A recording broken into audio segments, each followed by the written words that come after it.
Call it the meeting to order. The first thing is the agenda review. Are there any additions or deletions to the agenda? Okay, seeing none. We will move on to privilege of the floor.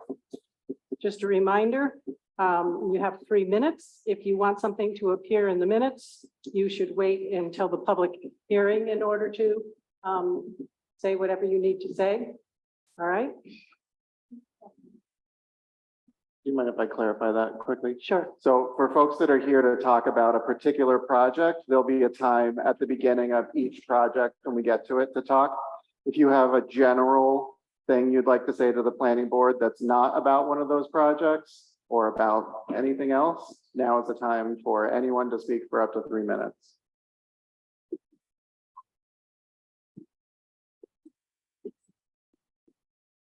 I don't see anyone in Zoom land.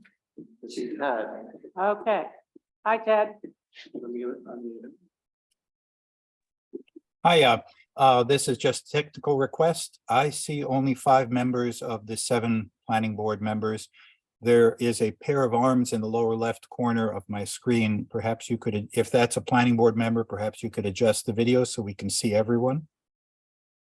And you're very soft, but that's neither here nor there.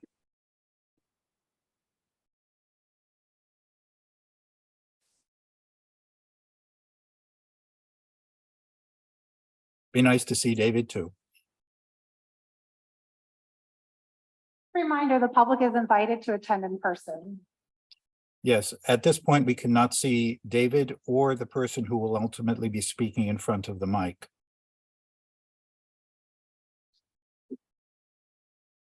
Do we have anyone else who would like to speak with privilege of the floor? No. Okay. The next agenda item is the approval of the minutes, and the minutes are from May. We did not have a meeting last month. So has everyone had a chance to read them? Any questions, or do we move to a motion to approve? Okay. I'll motion to approve the minutes. Can I get a second? I'll second that. Thank you. We do the roll call. Yes. Yes. Yes. Yeah. Yes. Yes. Thank you. The next thing on the agenda is the town board liaison report. Leslie, do you have some information for us tonight? Hello. How many thing? Nothing. Never mind. I'll try If you want. short. I want to remind everybody about the farmers market on Friday from 4 to 7 at the fire station. It's a lot of fun. Tomorrow at the town board meeting, we'll have 3, I assume we'll have 3 public hearings. One is to consider community development block grant application for multi-family home rehab funding. Another is to consider passing a law to change town clerk position from elected to appointed. If passed by the board, the voters would make the final decision at the polls in November, because there would have to be a mandatory referendum. And the third is to consider property tax abatement for conservation easement properties. We'll also probably have 2 interviews for the vacant town board seat. As far as I know, we have gotten 2 applications. And I just want to say that I think I can speak for the whole board in saying that it was a pleasure having Steve Weisberg for the short time he was able to serve. He unexpectedly got a 2-year teaching position out of the country. But he took his role seriously and often kept us on track with his level-headed approach. I assume that's because he was a high school teacher. I think we got 5 applications for the planner search committee, and I will be probably discussing that tomorrow. And I would like to just formally thank David for his dedication to the town of Danby and for all he has helped us achieve. We're in a better place than when he started, and I wish him well on his move to the big city.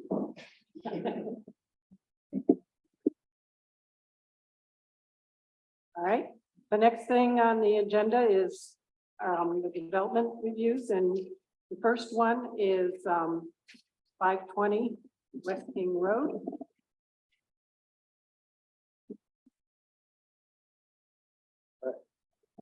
How's everyone doing?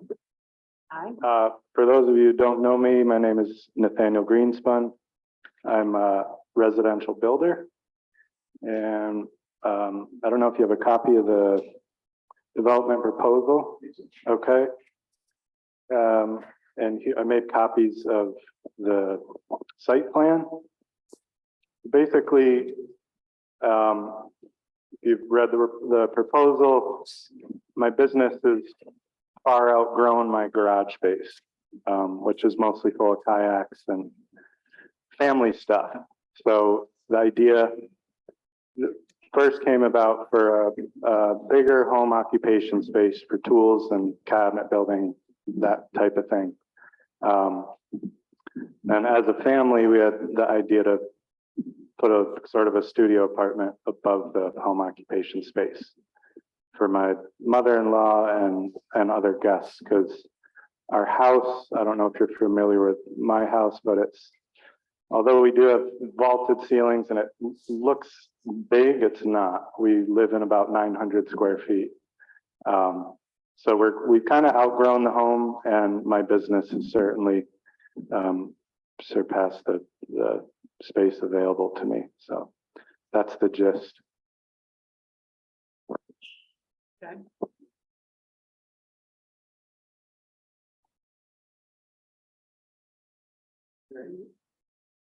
We can open the public hearing.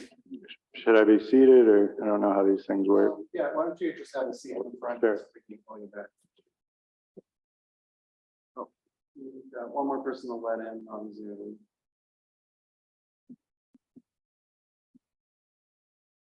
So would anyone like to speak on the 520 West King Road, Nathaniel Greenspun application? No. That's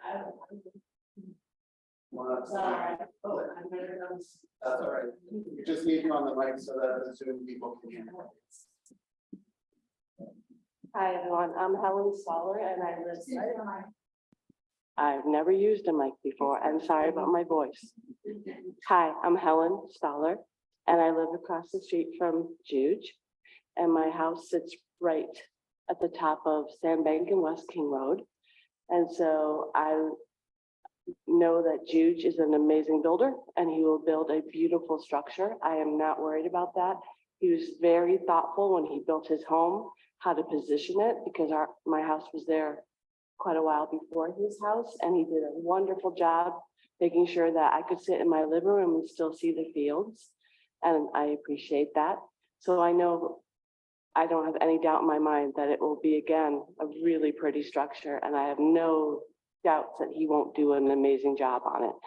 Probably will be back here someday asking him to do the same for me. So sorry you're busy, but that's probably going to happen. So does that make sense? I'm in the stone house right there. If you. Thank you. Do we have anyone else for the public hearing on 520 West King Road? I don't see anyone else. So we close the public hearing. And then we'll go over the application.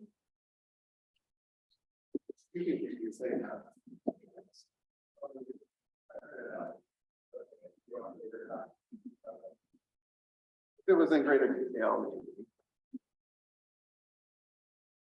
You want me to put the application on the?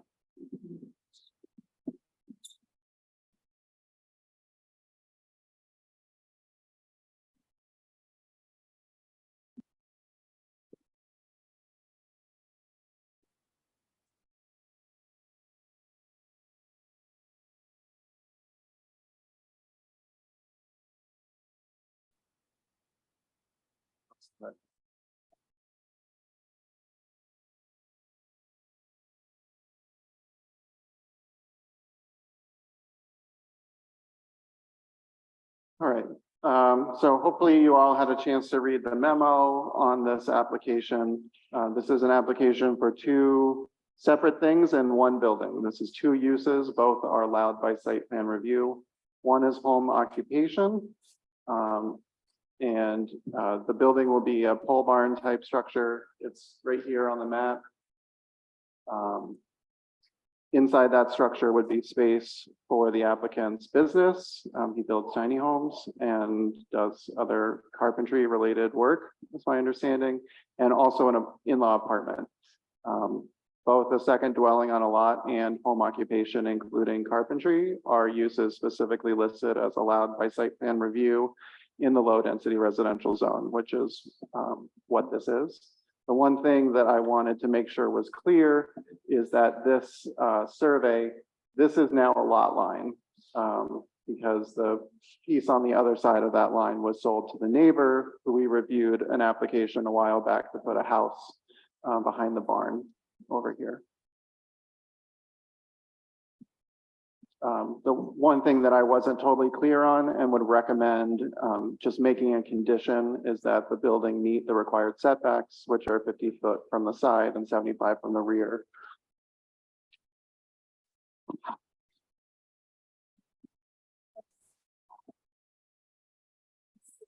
Yes. So does the board have questions for me or the applicant about his proposal?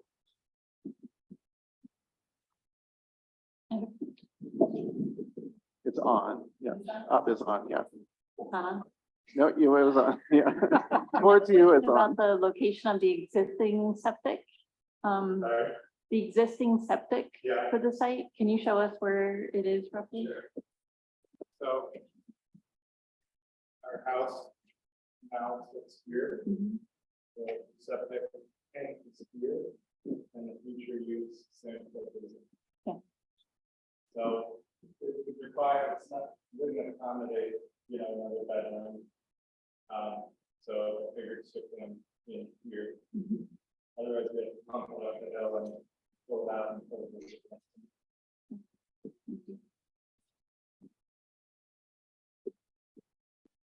Any other questions?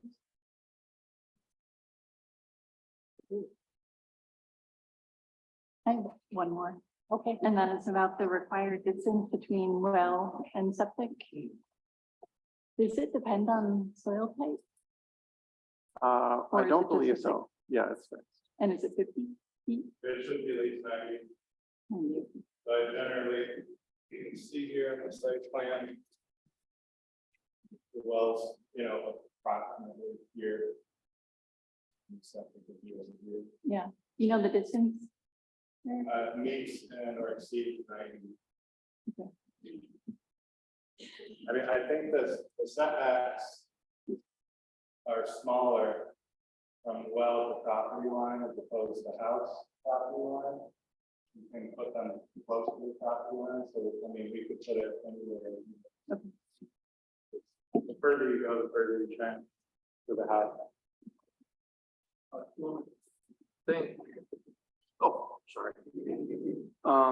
We might want to, is this on? It's on. Oh, we might want to double check. I think if you look at the, say 141 foot line up above, just to kind of a quick check and then shrink down to about what you think 90 is. We go past the septic field there. Unless I'm misfiguring something. Do we need to factor that, or is that just the health department? So if you're concerned about it, you can certainly make a condition that the health department will be checking, but you could make a well, maybe it condition doesn't. that the, Okay. Not the other way around. Now, you can't run a line from, I'm just curious, you can't run a line from your well? Your existing well? Not recommended. Okay, It's getting anywhere from 2 to 5 down, and then it's okay. not as bad. Yeah. All right. Now you're Yeah.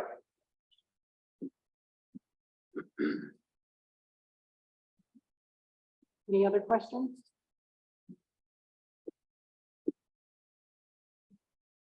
So we can move on to doing the approvals. Yes, so this is Questions with it? a type 2 action. Both of these uses are specified under the type 2 action list, so we don't need to do seeker. But if someone would like to make a motion, I gave you each a copy of the blank decision document if you want to use that to guide your thinking.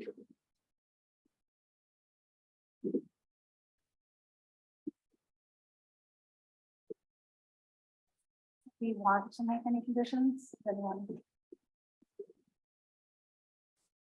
I mean, I think we could just put on it that like the well conforms with the county regulations and that the building's within the required setback. That's not gonna change anything.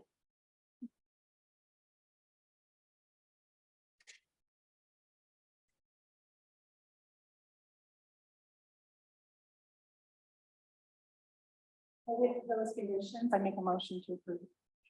Application. Is there a second? I'll second it.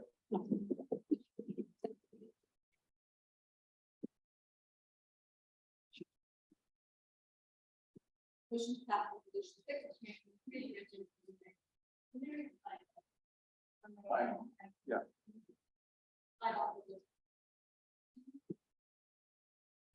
Yes. Yes. Yes. Yes.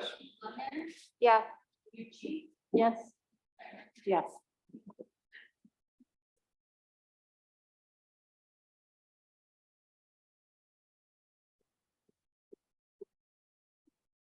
Which is right.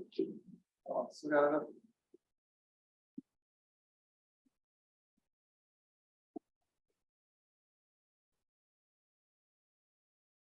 Please.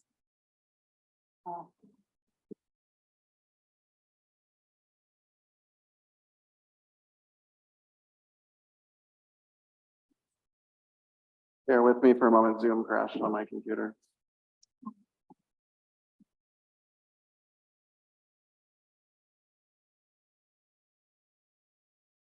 Luckily, I made the town hall a co-host, so.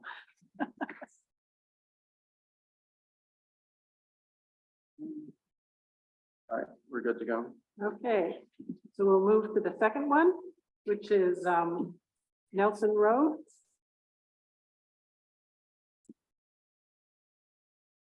So this is the Brandon Augustine application for subdivision on Nelson Road. Yeah, come on up to the mic.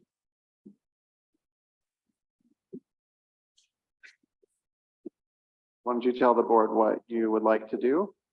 So basically, I'm just proposing a 2-acre lot off my dad's 32-acre lot, and it'll be for a future house. I don't plan to build for another 1 to 2 years, but want to get it prepped and ready.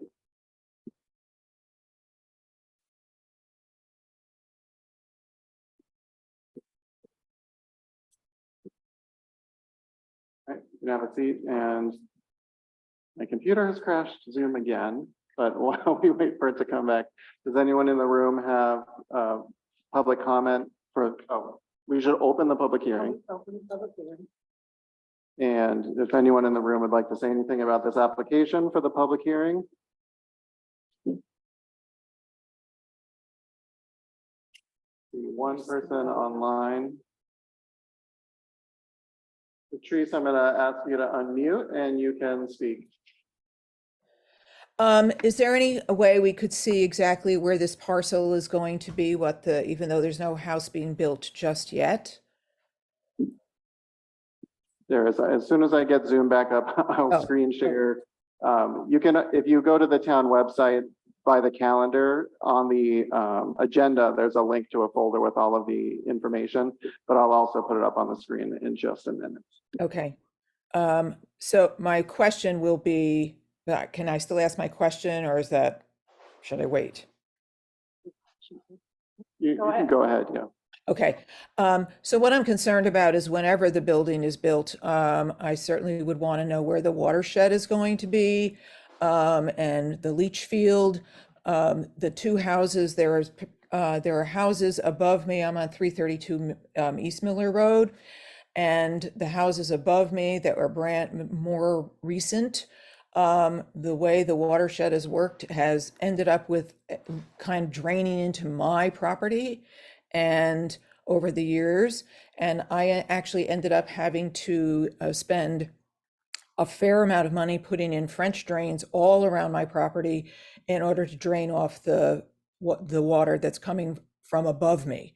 So I just want to know how that's going to be handled in the future so that I don't have to deal with this.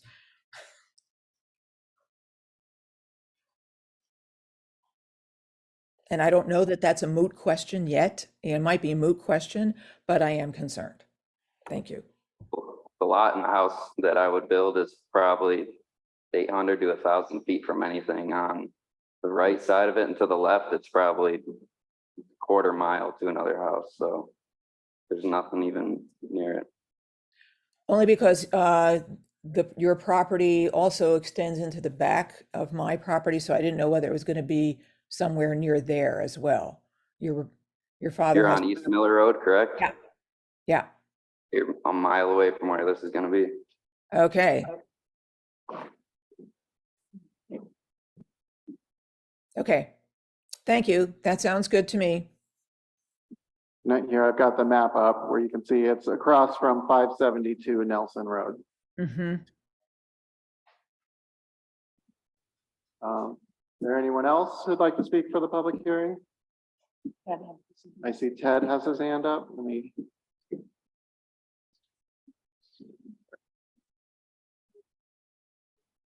Thank you. Can you take the, actually leave the map on for a moment, but then take it off because I'd like to be on the camera.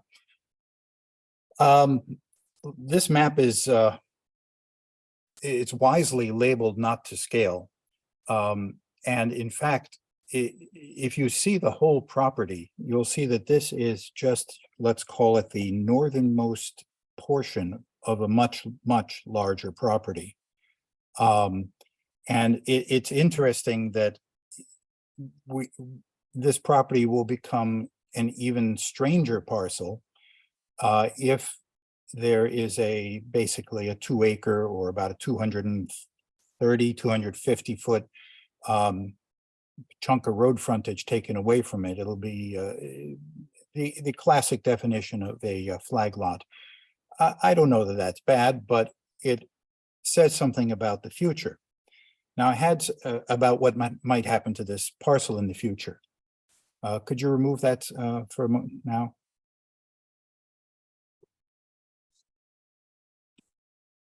Thank you. I had some questions not about this actual action, how should we say, not about this owner or this property, but about the process that is being employed here. I did pose these questions to David West. He did not answer them, and they are not answered in the materials that are now available on the web.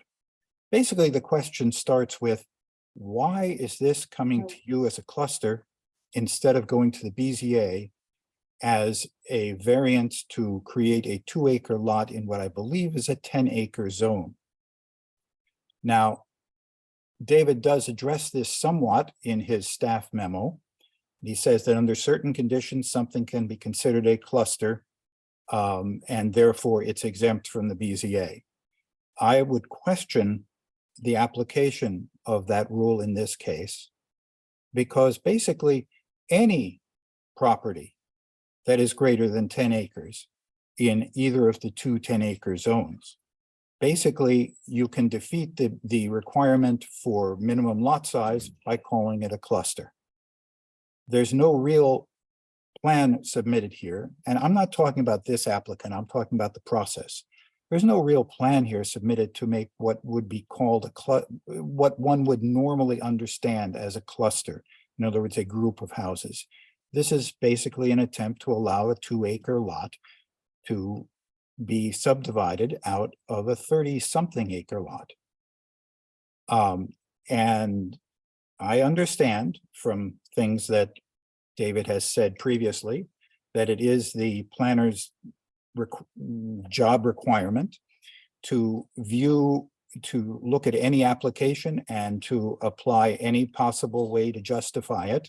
He didn't use those words, I'm using those, to justify that under the zoning, and that's his job, New York State rules. I wonder, though, whether this sort of aggressive justification of what should have gone to the BZA, calling it a cluster, even though there will never be, most likely, not in the near future, be a second house on that, ever be a second house on that property, whether that's appropriate. I'm talking technical. Wrap up your 3 minutes. Process. I see. I think I've made my point, David. Thank you, Ted.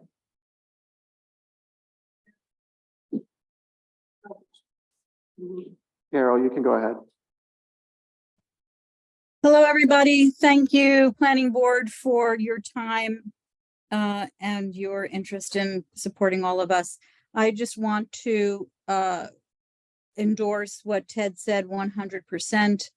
Not only am I a neighbor to this property, but I do my best as a real estate broker to educate people about the zoning laws, the new zoning laws in Danby. And I would never encourage anyone who is interested in subdividing a property on 2 acres to look for property in the rural 2 zone, which has a minimum lot size of 10 acres. I encourage the Planning Board to reject this application.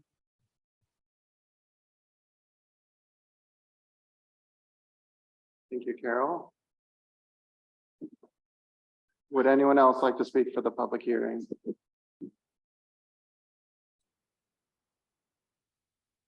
Okay, so we can close the public hearing. We need to discuss it. Yeah. Do we have a map of the overall parcel Sure. or some? Yeah, let form me of put overall up parcel? the map. Hopefully, I got on a different Wi-Fi. Hopefully it will be stable.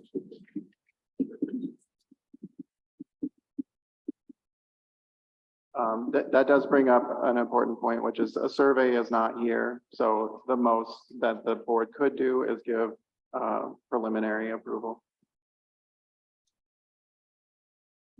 Just a second to get the map up.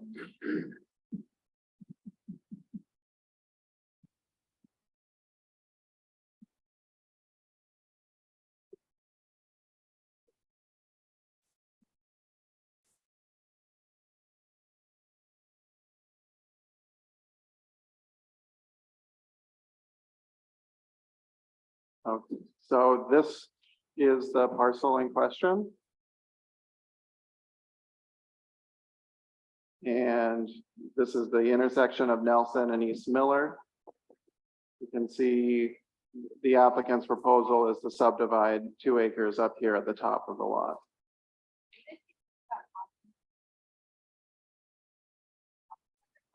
So there are 2 applications from Augustine's. Yeah. Okay, Yeah. okay. The other one is number 4. Yeah, the other one's on Troy Road, and that'll be at the end and different parts. Is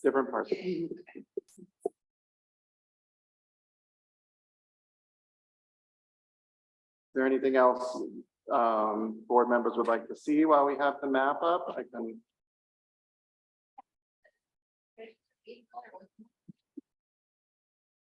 Okay. Okay, but it's not the same parcel, so it doesn't matter. Does it have road frontage on Miller or no? You know, I'm thinking. My understanding is that the applicant owns a parcel that connects and fronts on Miller, but this parcel does not front on Miller. They're not too. No, that's So the parcel. My house is on East Miller Road, which is connected to the Nelson Road property, and he's wrong. It does not create a flagship lot because there's probably 1,000 feet of road frontage there. I don't know exactly what it is, but the 200 feet leaves 600-700 feet of road frontage after that 200 feet is taken out of it. So that is completely not true. Do you own a parcel that's separate from this? Is your house 340? It's a separate parcel, but it's all, Is your house 340? yes. Yeah. Wait, I still, so your house is over on Short. No, That's the whole, okay, so that is a whole separate parcel. It is a I mean, yes, it's all connected, but it's What do you separate. mean it's all connected? 340. 341 East Miller Road, this is my home. Yeah, And this is the land we're talking about.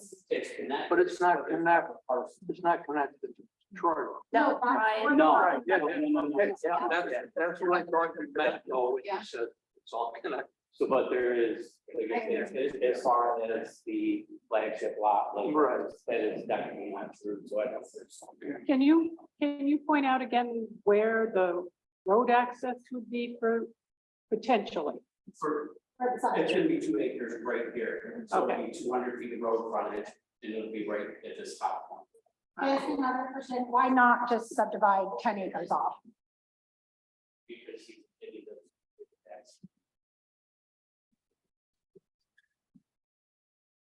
You know, a lot of people don't want 10 acres. Eventually, it's all gonna be his anyway, so I don't know.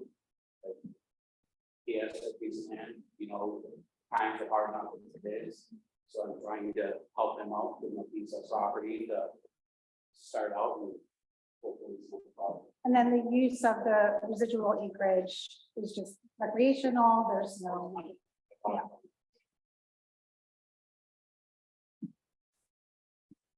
Thank you.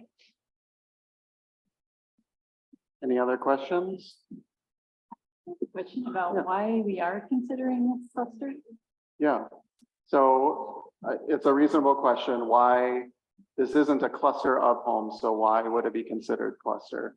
The cluster provision of the subdivision ordinance only has a few requirements. And this meets all of those requirements being that the parent lot is greater than 5 acres, that the proposed end density is no higher than the density that would be allowed without cluster. So in this case, it's 30 some odd acres, which entitles them to 3 lots. They're proposing 2 lots. They could propose 3 lots. It would look more like a cluster if they proposed 2 2-acre lots and 1 30, whatever's left over. But they're only looking to create 1 new lot at this time, and so they've only proposed 1. This is something the town has used this provision a lot of times before my time it was used. You know, the spirit, you know, and the term cluster, I'm not sure this really meets the letter of the law. It meets all the requirements.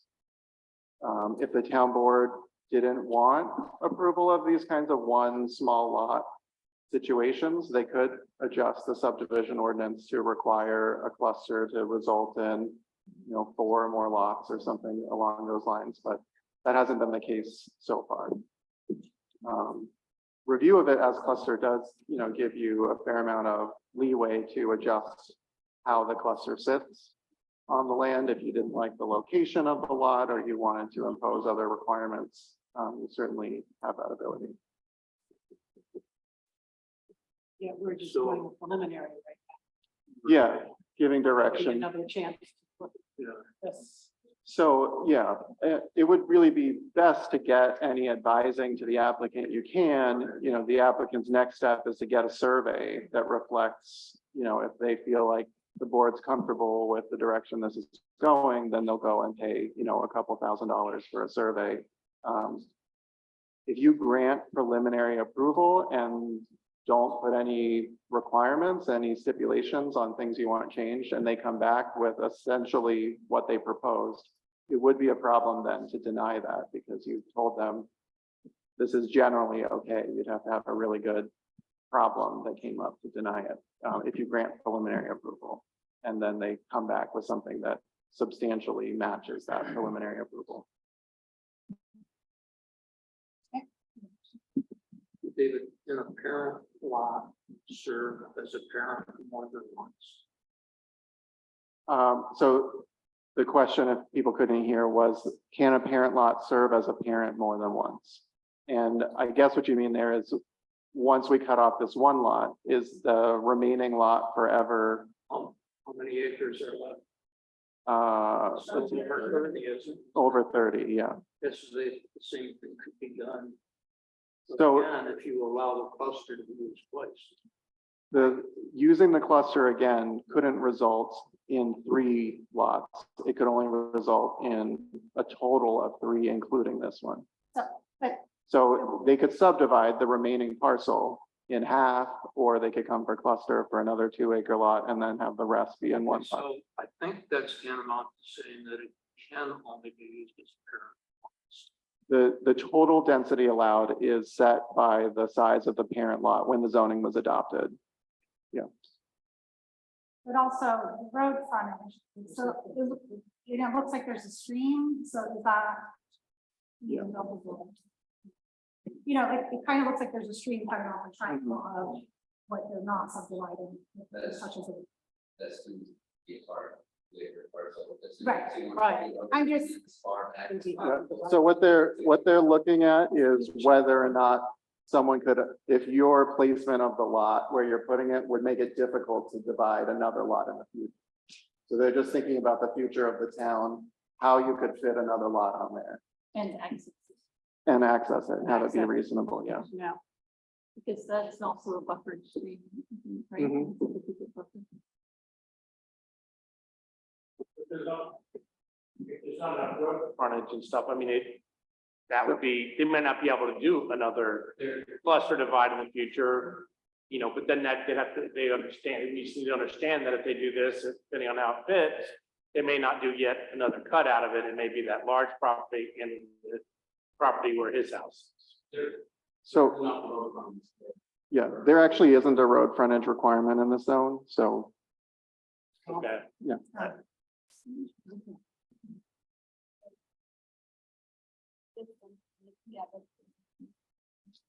Yeah, so the buffer that he needs to be worried about is 300 feet from, this is the closest home, which we walked through what that looked like, and he was comfortable with that for the placement of his house.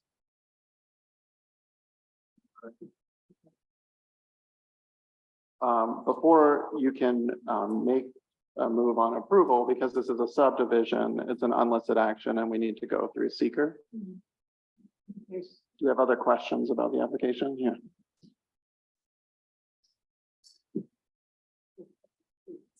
Oh,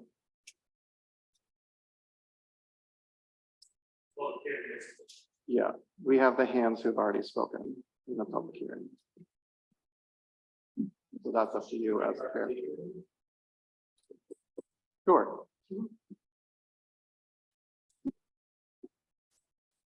Yeah, so the applicant provided a part 1 seeker form.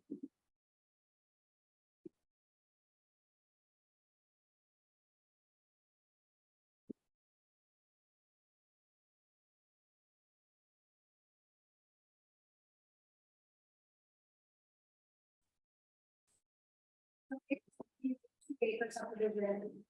It's not, the rest of that parcel is not buildable, we're saying?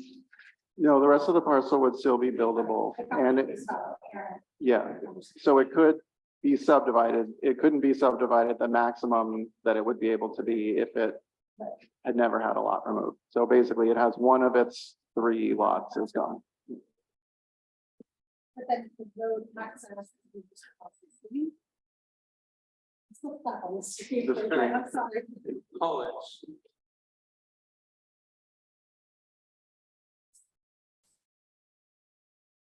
I think it would, with their placement, it would get difficult. Right. I mean, they could certainly build in that triangle near the road without crossing the stream. Yeah. And then- Yes. And just based on like those little lots being taken off on the Nelson, all being smaller parcels, it hasn't already had a subdivision that prevents it from having this subdivision. Yeah. Okay.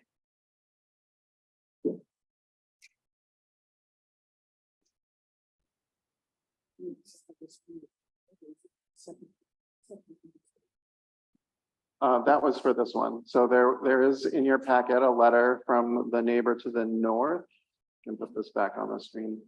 That included a request. So this is the neighbor. All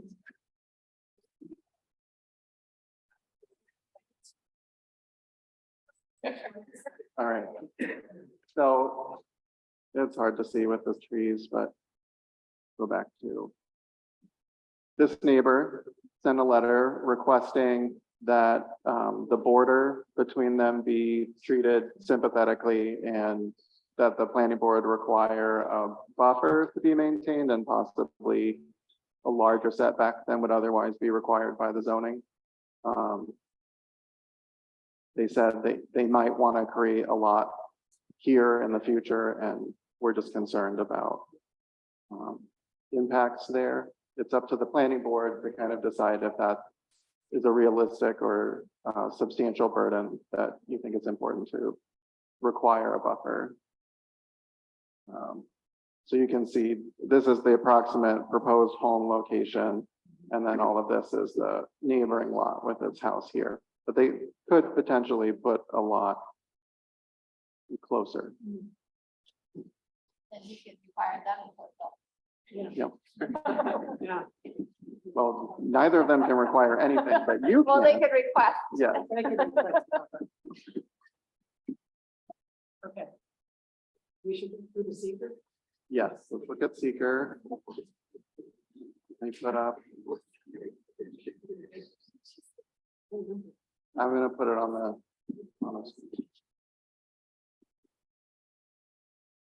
All right, so we have the part one.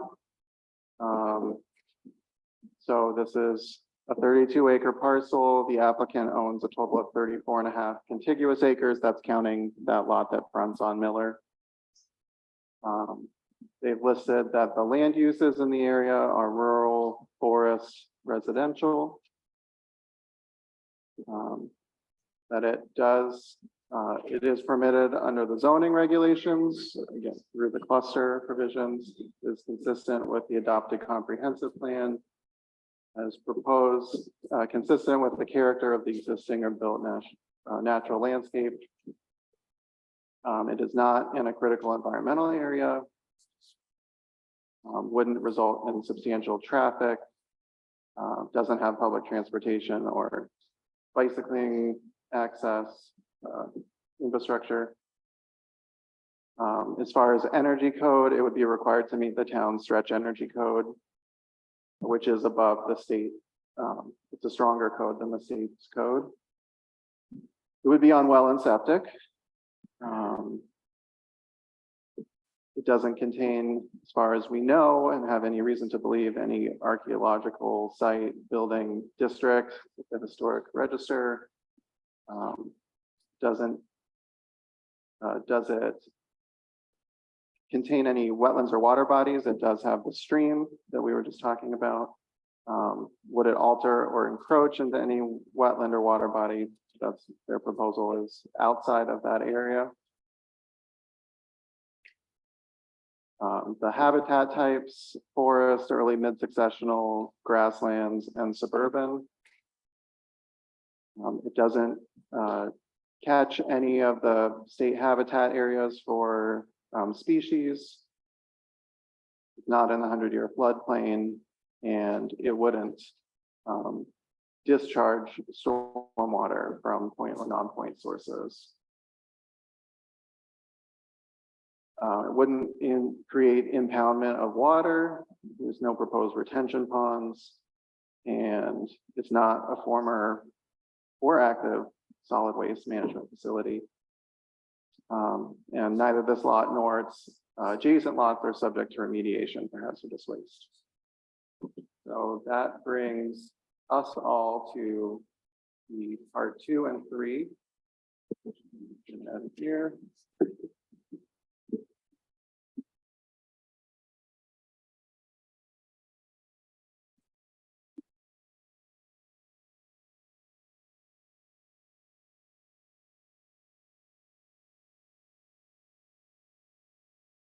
All right. So will I'm gonna ask that people chime in, and if you disagree, chime in as well. Will the proposed action create a material conflict with an adopted land use plan or zoning regulations? You have to say about why or why not.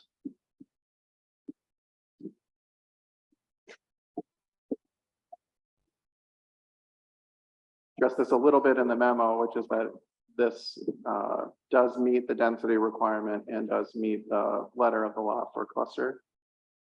I would say there's no or small impact there. Does anyone disagree?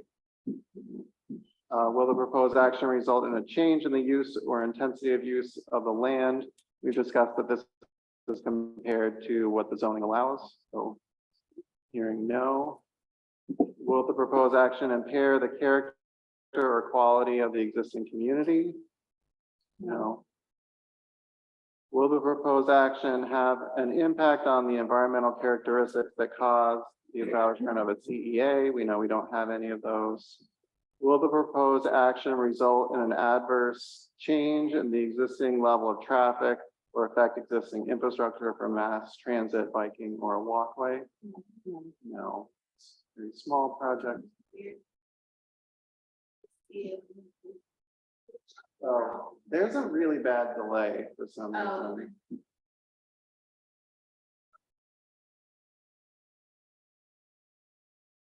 reason. All right. Will the proposed action cause an increase in the use of energy and it fails to incorporate energy conservation or renewable energy opportunities? We did discuss that it will have to meet the stretch energy code. Will the proposed action impact existing public or private water supplies or public or private wastewater treatment utilities? No, this would be on its own, well and septic. Will the proposed action impair the character or quality of important historic, archaeological, or aesthetic resources? And will the proposed action result in an adverse change to natural resources, wetlands, water bodies, groundwater, air quality, flora, or fauna? And just like the board to discuss, this would involve some clearing of some area. The area is kind of brush and forest. So there is some, but it's up to the board if you feel like that's small or moderate. They're like acres by the training. Yeah. Considered long. It's quite small. Yeah, Yeah. small. Anybody have issues with that?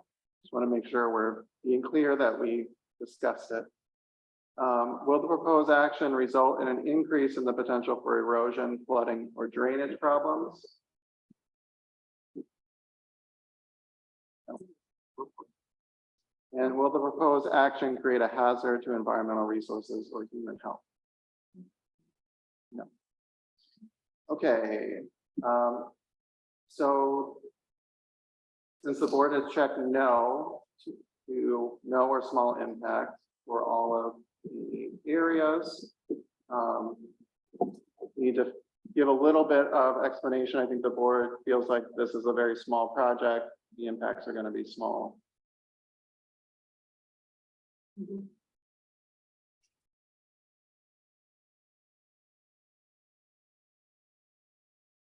Any parts of that property considered wetlands? It didn't come up in the state review, but we can turn on our wetlands layers here.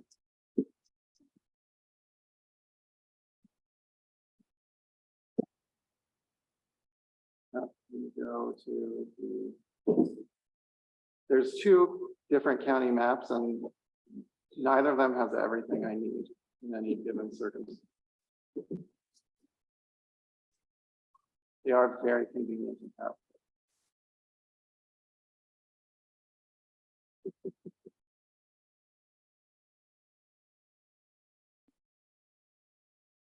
So we have our intermittent stream buffer there and Tompkins County wetlands. Oh. Sharing the wrong screen. Here we are. All right. So this is the parcel. We'll zoom pretty far out so we can see things pop up. This is the intermittent stream and the 50-foot buffer. We have national wetlands, DEC wetlands, and Tompkins County Water Resources wetlands all turned on. And none of those are showing up in the parcel.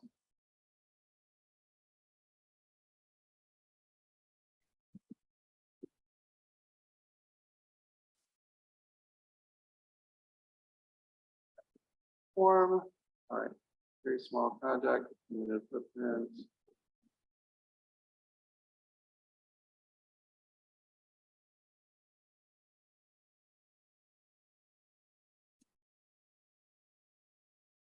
Okay. Anyone like to add anything else? Would someone like to make a motion that we, oh, Scott. Just want to read, I Oh. can you? Yeah, this is a Roll very that up. small project with limited footprint and no major environmental Oh, okay. concerns All right. from part one. Be happy to add any other explanation or thoughts folks have, or we could entertain a motion for, it sounds like, if you've determined based on the information and analysis above and the supporting documentation of the application and staff memo, that the proposed action may result in one or more potentially large adverse impacts, or that the proposed action will not result in any significant adverse environmental impacts. Yeah, I hear the second one. That's a motion by Colleen. Second one.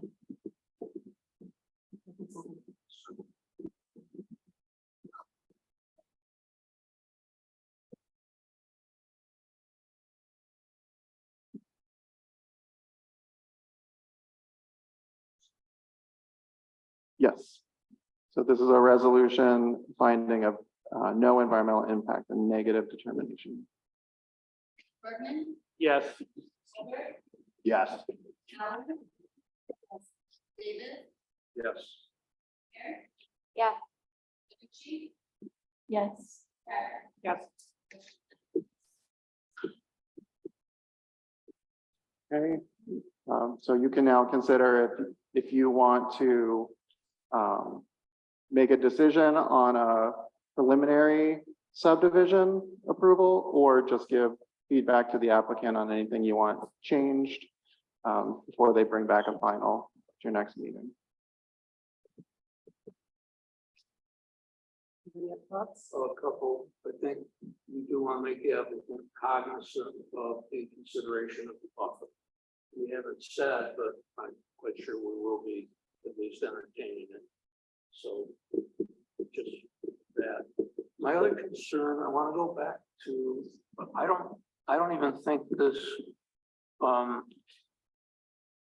is a workaround if we can be sure that there's only two more. So let me ask you a couple of questions. So say there's 32 acres left. Can that be subdivided into 10.7 acres? Why not? No, because, well, first they started with 32 on this lot, so it can only be, it'll be either 30 or less. But with this approval will come a condition that Okay, the remaining that's land can only be, concern. can only become a maximum of 2 lots. Okay, and if it's sold, this will stay with the. Yep. Okay, Yeah. all right. Good, then, yeah. Do we need to state Fine. that? It would be, Condition? it'd be reasonable Okay. to, yeah, yeah, Say that. yeah.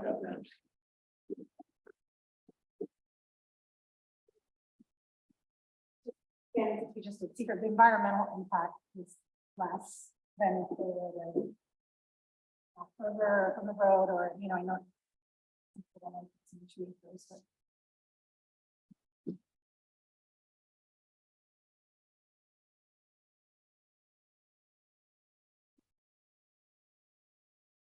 So I'm hearing that you want to consider preliminary subdivision approval with conditions that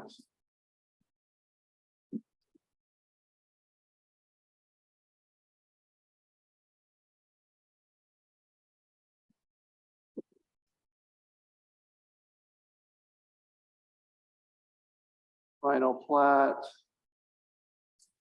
will list limitation on subdivisions for the parent parcel.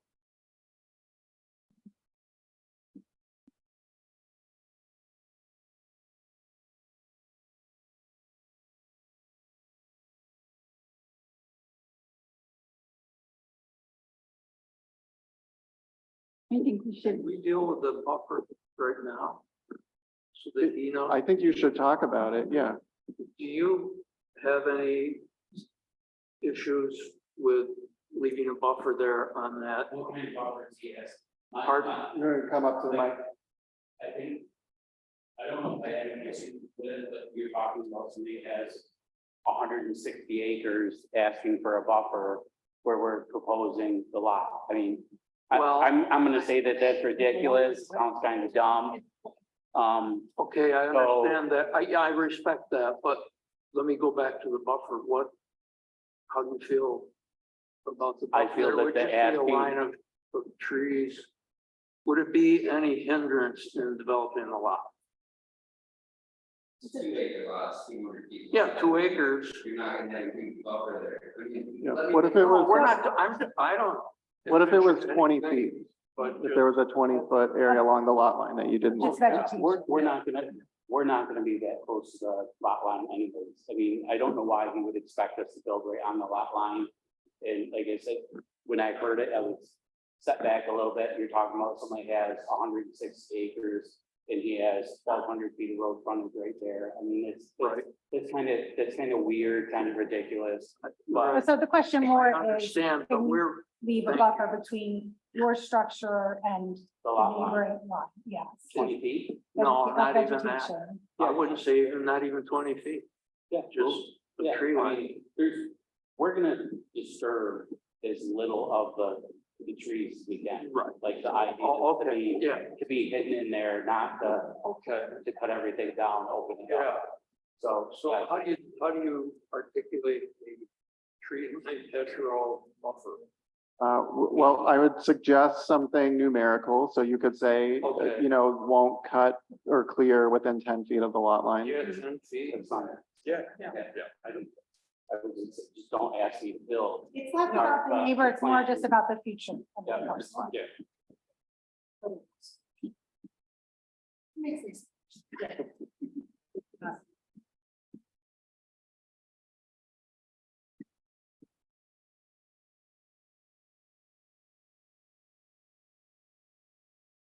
Okay. So I have a draft, resolution here to approve with conditions preliminary subdivision approval. With the conditions that the final plat will list limitations on subdivision of the parent parcel to no more than one more subdivision. And that the applicant will leave 10 feet of vegetation along the north lot line. So you're saying it's like one, not two. One subdivision, so the remaining 30-ish acres could be cut into 2 lots. Right. Yeah. Why don't we, 50, but why don't we say natural vegetation? Sure. So That's there, it's okay. I would argue it. Do we want to say anything about considering that stream buffer when placing that lot line? To consider access if you did, well, to consider access into the remaining lot? So if people didn't hear, Jamie suggested, considering that the final plat, consider how you would access the remaining lands, perhaps by showing, a planned driveway or something that incorporates the buffer from the stream. Yeah. Because it's hard to see on a not to scale map where the lot line is relative to the buffer around the stream. So if there's just space for access into the remaining lot. Okay, Sometimes you just do that one. yeah. So you'll show that on your final plat.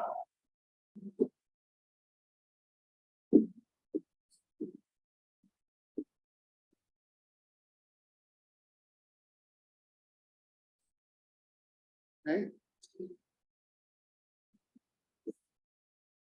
Totally up to you.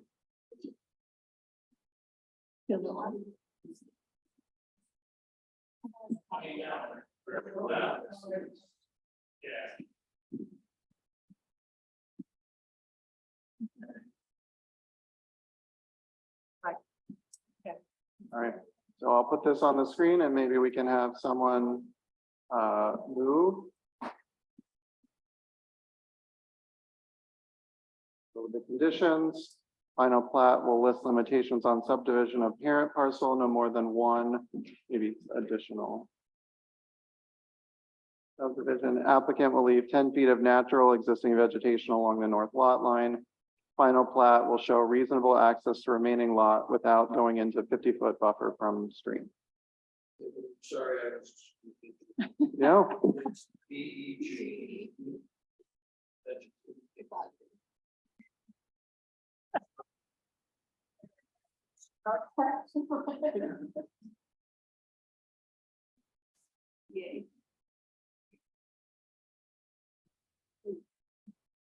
okay. I'm gonna stop sharing. Somebody want to move that? I'll make a motion. I'll make a motion. I'll second.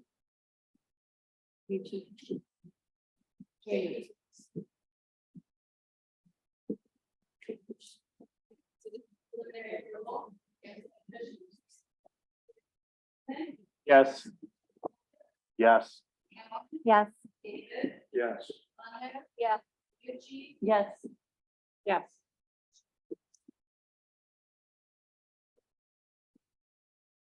Excellent.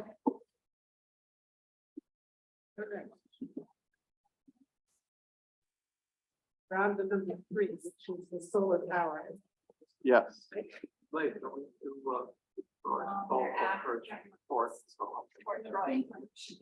yeah, Yeah. had the two lumped together. I did put it last because we got it late and it Okay. doesn't have a hearing. It's just advising the applicant. Yeah, gentlemen, you're welcome to stay, but you're also welcome to go.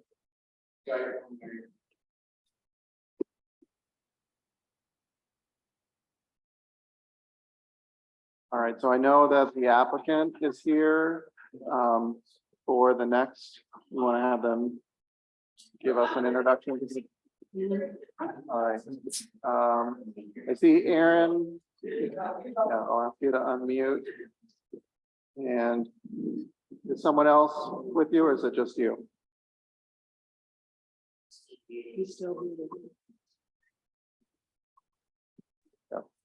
Ah, there we go.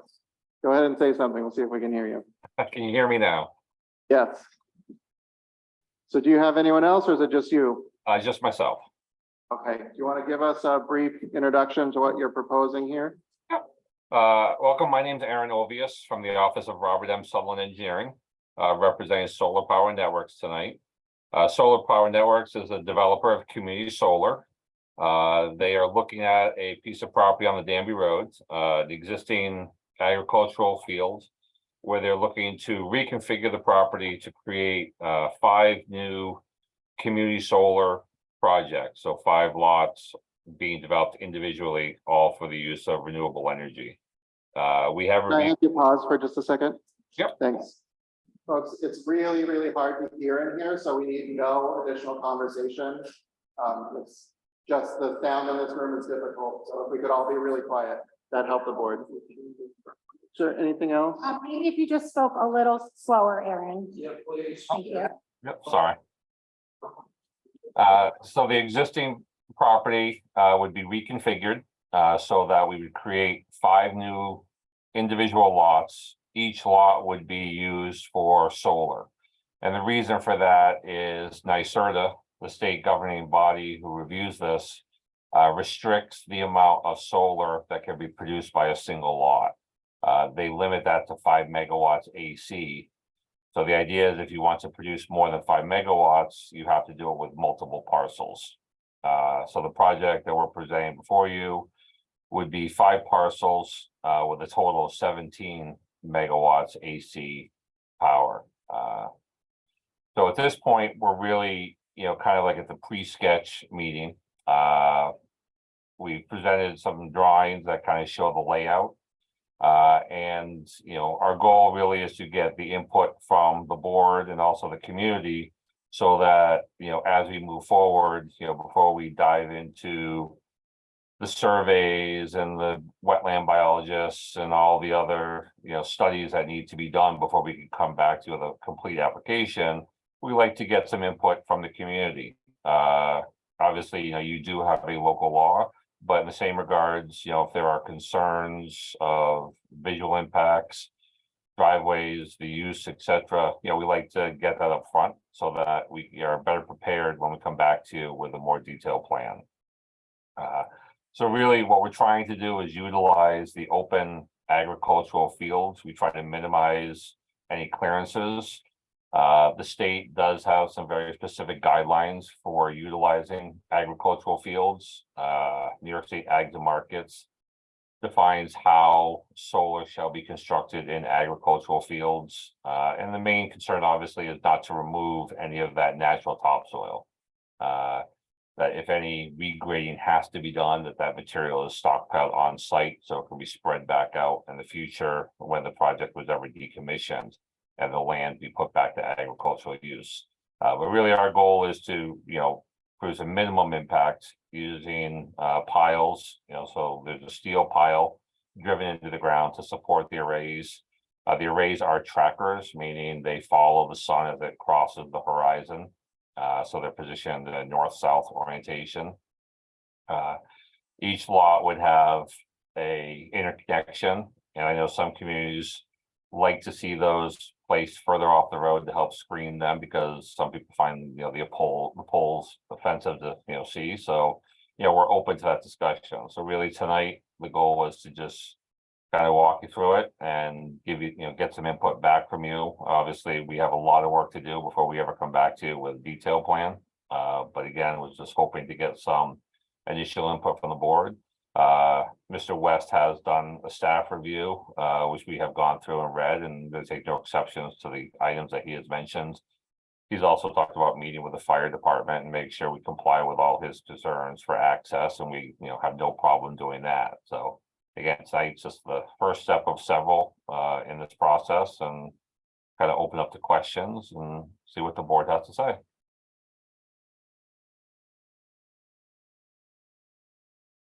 You, Aaron. So do you have questions before we jump into the public hearing, or do you want to go straight to public hearing? No, that's fine. I mean, go to the public hearing. And obviously, I said we welcome the input from the communities, obviously, hopefully address their concerns as we move forward with the design. So happy to open it up at this point. Yeah, so Kelly had a question. If this is technically a public hearing, this isn't a public hearing in the sense that it would, meet the requirements that we wouldn't have another public hearing. It's just we're required to notice even for a sketch, especially good for a good big project like this, but a chance to hear from the community for sure. Can I just clarify real quick before we move to that? So the area from 96 where there's like a mobile unit now, is that where 5 is? Yeah, okay, all right. I was having a hard time figuring out where it was coming down to the highway. Yeah, you can just barely see the mobile home in the clearing there. Yeah. Yeah. They're located on the right-hand side, just off to the east of the project, right? So.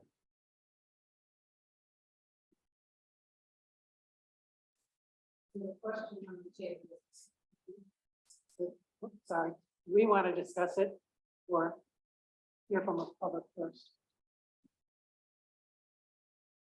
I'm sorry. Yeah. Let's open it up. So that a lot of people are here. I think Aaron did a good job of clarifying that this is a sketch. It's the early work. There's a lot more to be done before there's a complete application, but both the board and the applicant wants to hear what people's concerns are. And this is the appropriate time to get that rolling. So let's start with people in the room. And Leslie, do you want to be first? I just want to ask if, Come on up to the mic. Just want to ask if Solar Power Network has any solar farms currently in operation in New York State. They're based out of Toronto. They're an international company. We have been working with them for the last 3 years. We have currently approved, I think, 6 sites in New York State, and we have another 12 or 15 that we're in the planning process on. So like I said, we have 6 of them that are fully approved that are in the process of being authorized for construction from NICEAG.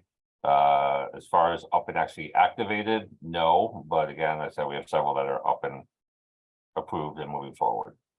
Are there farms, solar farms in Toronto? They have some in Canada, in Europe, and also in Asia.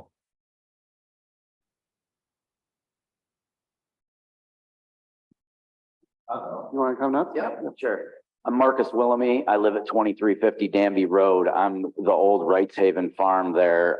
In the small section, the solar farm would totally encompass behind my property. I was definitely worried at first when I saw the sketch because they drew it right through my barn. Thanks, Aaron. That's my barn. It's actually a gym. I work out in there every single day. And there's in the zoning laws here in the town of Danby, there's a certain setback for things. And I mean, my property line's 13 feet off the back of that barn. When I bought the property, I knew that was the case. And when Ray Van de Bogart split up the other property, he offered to sell me that piece, but he told me, he said, "Oh, I'm selling it to a farmer, man. You're going to have this great cattle farm out back. And I'm selling it to a guy in Chicago." And well, we found out that was a big joke because he put that mobile home there and that turned, or whatever it is on that piece of property. And it didn't turn into what Ray had envisioned it being or myself.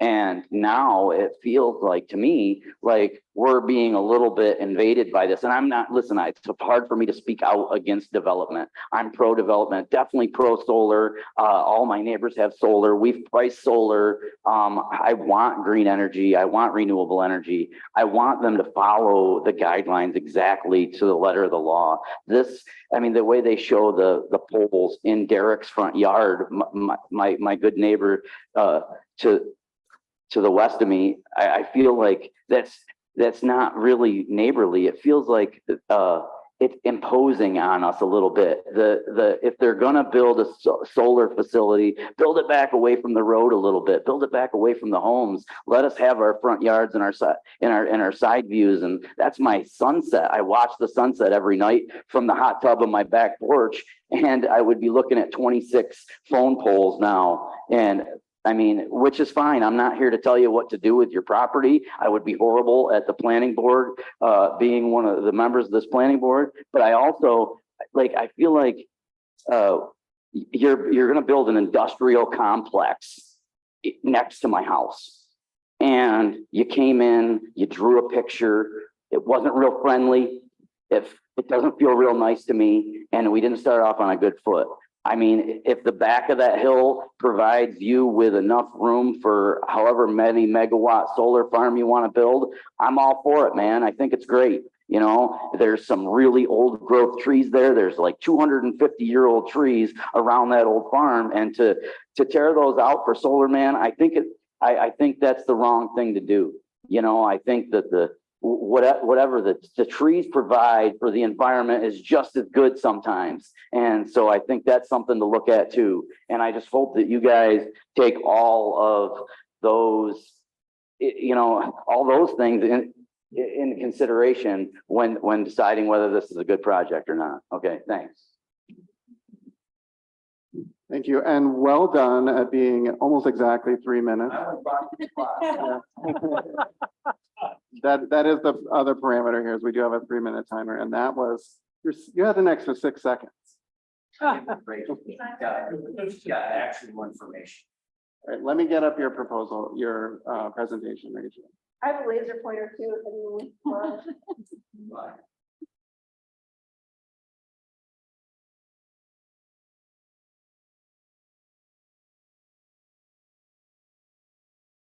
You're almost there.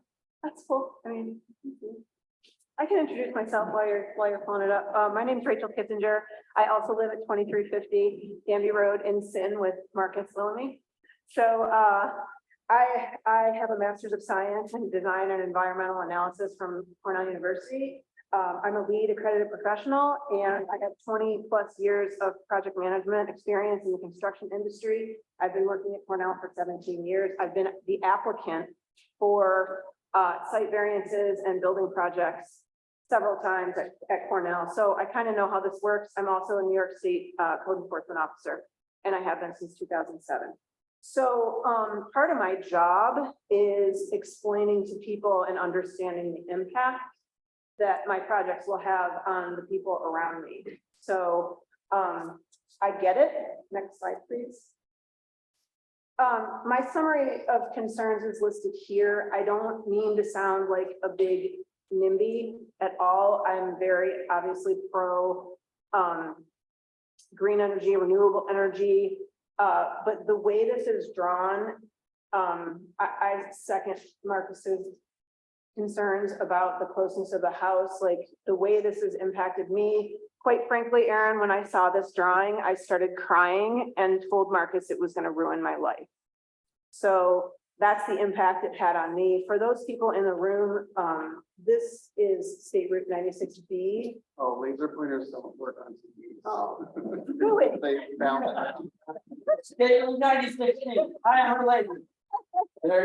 Yeah, so anyways, this is our barn right here. So that's the property line that he's showing busting through the gym. So my mental health will suffer, so will everyone else's around me if I can't work out every day. So next slide, please. So the general proposal is it's inaccurate and it has conflicting information. The green areas on the drawing are R1 for rural, for those in the room. These are obviously tributary streams. This is the pond up behind our property. They all feed into the wetland across the road in the Danby Swamp. The pink is zoned low density residential, which is where we live. So if this was a housing developer coming to Danby, they would be allowed, 10 acres on an R1 per single family home. So I don't even know why this is being considered in the form it's shown on the application. And quite frankly, it's going to really severely change the character of this area. So next slide, please. I have regulatory concerns. We have migratory birds in the area. We have resident birds in the area. There's animals, there's water runoff. We're on a well. I'm assuming everyone on the road is on a well. So you're going to alter the hydrology of the area. We already have water problems in our basement. We joke and say a river runs through it. So more runoff, changing the runoff is definitely going to impact us. The area on the frontage road where your 26 utility poles are shown in Derek's front yard is a wetland check zone. So you definitely have a lot of work to do, more investigative work, more regulatory inspections, more shots to take at another application. Next slide, please. Sorry. That was 3 minutes, so. Sorry. My mom said to me when I was growing up that if I wanted to have good friends, I had to be a good friend. So I think you should try harder to be a good friend on your next application. That's all. Thanks. There's more, but the time's up, 3 minutes. We can. Okay. Yeah, it's up to Jody, yeah. It's okay. It's all in the, I wrote the letter. It's fine. I don't want to step on anyone's toes. But... Okay, sure. So, anyways, I just, the site boundaries of our property are shown at the top of the slide on the small tax map. And it just shows like, part of the problem that I had with the application is that it's not accurate. I don't think it was careful. It doesn't make me feel like you're going to be a good neighbor if that's the way you approached us preliminarily. So You know, and just because this is the way maybe things are done in the past on other sites you've worked on, doesn't mean that that's the way you should approach us here. And you know, when we know how to do things better, we should do them better. You know, next slide, please.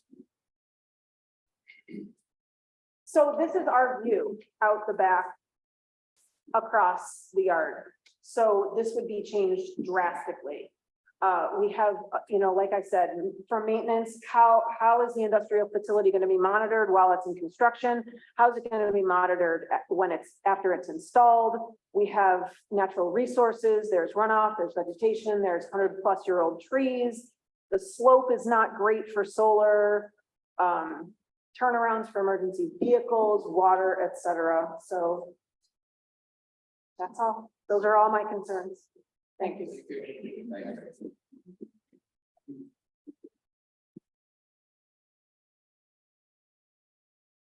Hi, my name is Derek Doherty. I'm Marcus's neighbor at 2322. If I can get that same site plan map, just so I can make some of my points. You want the whole map? That's fine.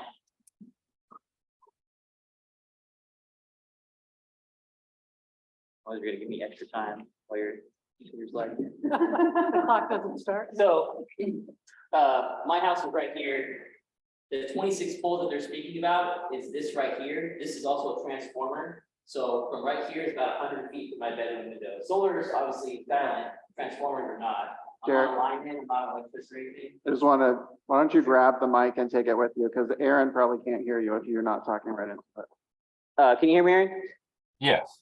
You know what I'm talking about with the transformer. You obviously were privy to these plans. So my house is the one right in front of all those poles. And basically my porch would be just in front of all those poles. That's my primary concern. I'm not trying to be NIMBY because obviously it's not even my backyard, it's my front yard, but it would drastically change the character of the view for me and for everyone passing on 96B. My second concern is that directly behind my house, where you have the fence line, is the Denton burying ground. And there are there's about at least 19 graves there, including one of the Van de Bogarts. And you have a fence going straight through that cemetery, which I know there's no way that's going to happen. I don't think you would want to do that, but I think it speaks to the level of context that you guys took making this plan. And that includes how close you are to Marcus's barn, going right through it, and so on. My other question is, I'm not a lineman, like I said, but NYSEG has their capacity map online, and there is not a phase 3 line on that property or near it. The closest one is Michigan Hollow, over a mile away. So are you guys going to create an interconnection, or is this solar facility just going to generate power to go nowhere? Because if there's no connection to the grid, then you're just spinning wheels for no reason. And then obviously my fourth concern is that transformer, which is not silent. You know, solar is silent, but the transformer isn't. That's going to be 100 feet from my bedroom window, and that's going to severely impact my quality of life. I like solar. My house has solar. I get about 90% of my power from solar. I think it's great. So is several of the neighbors. I have no problem with solar at all, but I think the context and the care that you have taken with this is nothing. And I think it has to be really a lot of work to be redone. Not quite as accurate as Marcus' 3 minutes, but that's all I got.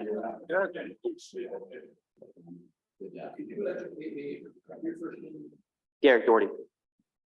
Derek, could you educate me on the phase 3? So you said there's no phase 2. So I'm not an electrician. I'm not a lineman, so I can't say I would educate you, but NYSEG has a capacity map online from April 2023. So the lines that go in front of 96B are phase 2. They're phase 2. And you can't transport power over phase 2. The closest connection is Oh. Michigan Hollow. That connection only has half a megawatt of capacity on it. So we already know the Norbert facility is well on its way to being built and probably going to be built. Yeah. That's going to be at that connection. So once that one's built, there won't be any capacity. If this one's built with no interconnection, this is just going to be taking in solar power for no reason. So you can only connect to 3-phase. From the way I understand it, I wish I could find a lineman or a NYSEG Yeah. person to come in. That'd be great, but I just didn't have that time. I have a Yeah. full-time job Yeah, I and I appreciate volunteer with the fire department, so. Thanks. Just for the board, I'll clarify that part of this process for the applicant and I don't know if they've started this or not, but is applying to NYSEG for kind of a seat on the train to having capacity. So they make an application for plugging into the grid. NYSEG accepts a certain number a year. So I don't know the specific conditions here, but NYSEG determines if there's the ability to plug in or what would be required. And I don't know, Aaron, if you want to say anything about if you have started that application process or not. Yeah, we started a conversation with NYSEG, and really what it, and the gentleman was correct. So, that they do publish maps that tell you what existing capacities are, so the idea is whether or not there's adequate capacity right in front of your lot, and you can basically just plug and play. I mean, you have no offsite improvements. Or if there's not capacity, the question becomes is, what needs to be done to receive that power? In other words, does there need to be an additional line dedicated running from this back to the substation? Whether there needs to be added equipment in the substation to support that. So those are things that we have started the conversation with NYSEG to determine all of that and, what the cost of all that are. And that kind of what drives part of the scale of the project, that when you have offsite improvements, obviously you have to have a large enough project to justify those costs. So, those are things that we have started the conversation with the utility company on. And obviously, before we come back to you with any detail, we will have confirmation as to exactly what needs to be done and what the impact are. Go to the next commenter.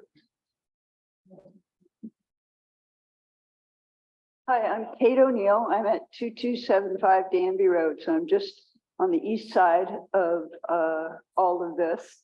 And most of my property is under the New York State Conservation. So that will be a barrier to anything that goes into runoff and affects that property. I have zero confidence at this point in this company. They say that they've been approved for 6 sites, but if you look at what they've done, the lack of quality, I find it hard to believe that they've been approved. If they have, then they don't have a board like you folks that we could count on to step up and say, you really need to meet certain standards. We are here for the future of this property, for the future of this town, to keep it at a certain quality. Again, nobody's anti-solar, and we all believe in having certain rights for our own property, but we have to do it in a way that is neighborly and it also fits the quality of what we want to live and how we want to live. I'm a little also nervous with the conversation with NYSEG because NYSEG can do eminent domain on any of our properties. So we really want to be careful there as well. Where are they thinking that's going to go? Your property, my property. So again, eminent domain can be a part of this conversation, and we have to really keep in mind. If they want to do this, I would say at least half of what you're proposing in our area, not the 5 acres, not the 26 poles.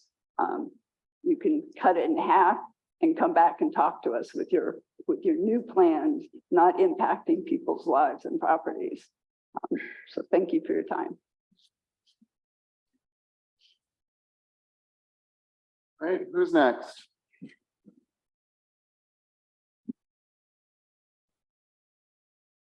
My name is Bob Ferris. I live on the Danby Road.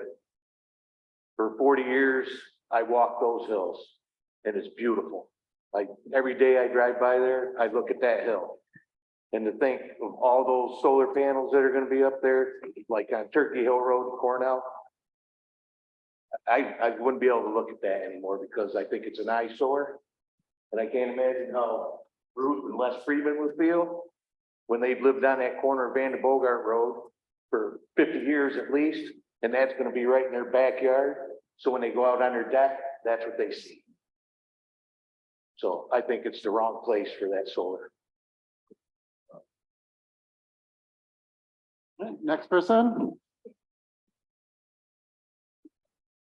I am Les Freeman, and boy, was I mad when I saw this. But everybody has said what I was thinking. So that's it for me. Who's next?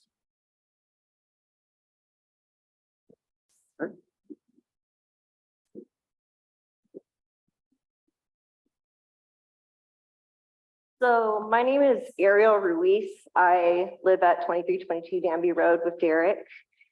So in addition to the concerns brought up by those who spoke before me, I do have some reservations about how close to 96B and how much road frontage, at least it appeared to me that this plan had. Additional on the infrastructure side, I'm just curious. So when I was looking at the numbers, according to the SEIA, which is the Solar Energy Industries Association, in New York State, about 150 homes can be powered per 1 megawatt of solar.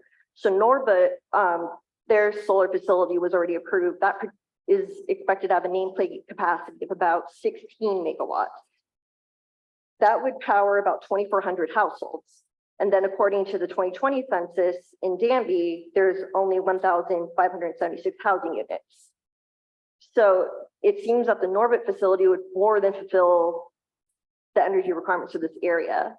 Additionally, there are the concerns about the lack of phase 3 wires or transmission lines. So I'm just curious if that whole stretch is going to be upgraded. And then when I looked up Norbut Solar, they have a lot of documentation, videos even of their ground mounted solar arrays.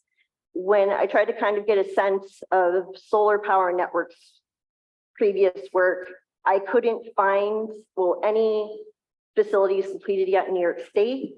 And then internationally, I really could only find roof mounted arrays, which while it is solar, there's a lot of differences between a roof mounted array and a ground mounted array. And I wasn't able to find any examples internationally in Canada or the United States of any ground mounted arrays that they completed, which could give a better sense of what the final project would be. Those are probably my main concerns so far.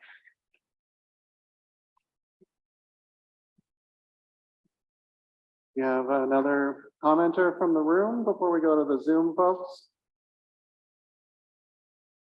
Got one more? Can somebody raise their hand if there's anyone else? Keep on coming up. Another one? Okay. Any other than that? All right, so we got 2 more people in the room and then we'll go to Zoom. Evening. My name is Peter Goodman. I've lived in Danby for 40 plus years. And it's nice to meet some of you people. I don't get here often. I'm here this evening to represent the Danby Volunteer Fire Department. You may have heard of us. You may ride by us occasionally. Our concerns about the solar panel business is more how it affects us. And if it affects us, it probably will affect some of you. Our concerns start with just plain safety, education, access, availability of help. Where do we start? There have been occasionally a program, but if we've learned nothing else, these programs they can be different depending upon who's giving them out, who's presenting them. One thing is for sure, we're all dealing with the sun. That's probably a pretty safe bet. What we don't know is the different manufacturers, how they operate, what to touch, what not to touch. And we have put together the chiefs. I'm an assistant chief. I'm also the president of the Danby Fire Department. What we have done is, our chiefs have sat down and discussed this, what we'd like to see with the town, not so much as with the individual companies that the town approves, is touching all these things and then others. We have compiled a list, and I believe that you all have a copy of it. And if you have any questions or further comments, I'd like to direct that to my associate, Assistant Chief Jethro. And he can come up and answer more questions for you.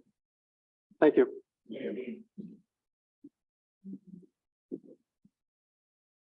Hey, folks. Assistant Chief Jethro Forbes, Danby Volunteer Fire Company. You guys all have the letter that we put together, and that's Assistant Chief Goodman summarized briefly. Just in big picture wise, I understand this is at the very preliminary stages of planning and proposals. And so some of the comments that we put on paper may be addressed down the road. And again, for the folks here, I'm here in my professional capacity. And so I'm really just going to focus on fire safety and prevention and response as opposed to the rest of the topics here. Access is one of the key components to our list of concerns, both access to the sites themselves and access to the homes around the proposed spaces with the solar arrays.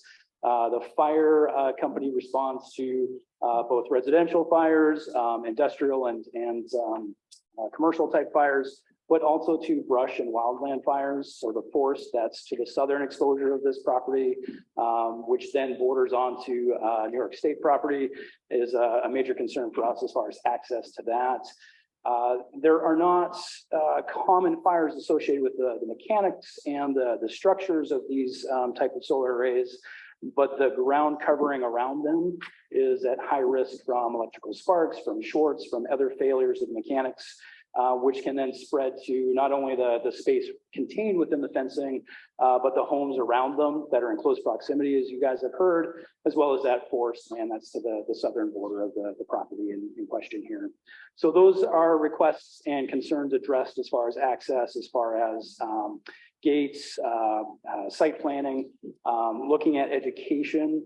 The town, the district, the taxpayers pay for our training, and this being a soon-to-be second large solar array in town, we would be also requesting that the company provide some of the funding to offset the additional training that we would need as a volunteer fire company, so that we can not only protect that property, but the surrounding properties, residential and state forest and other forest lands that I described.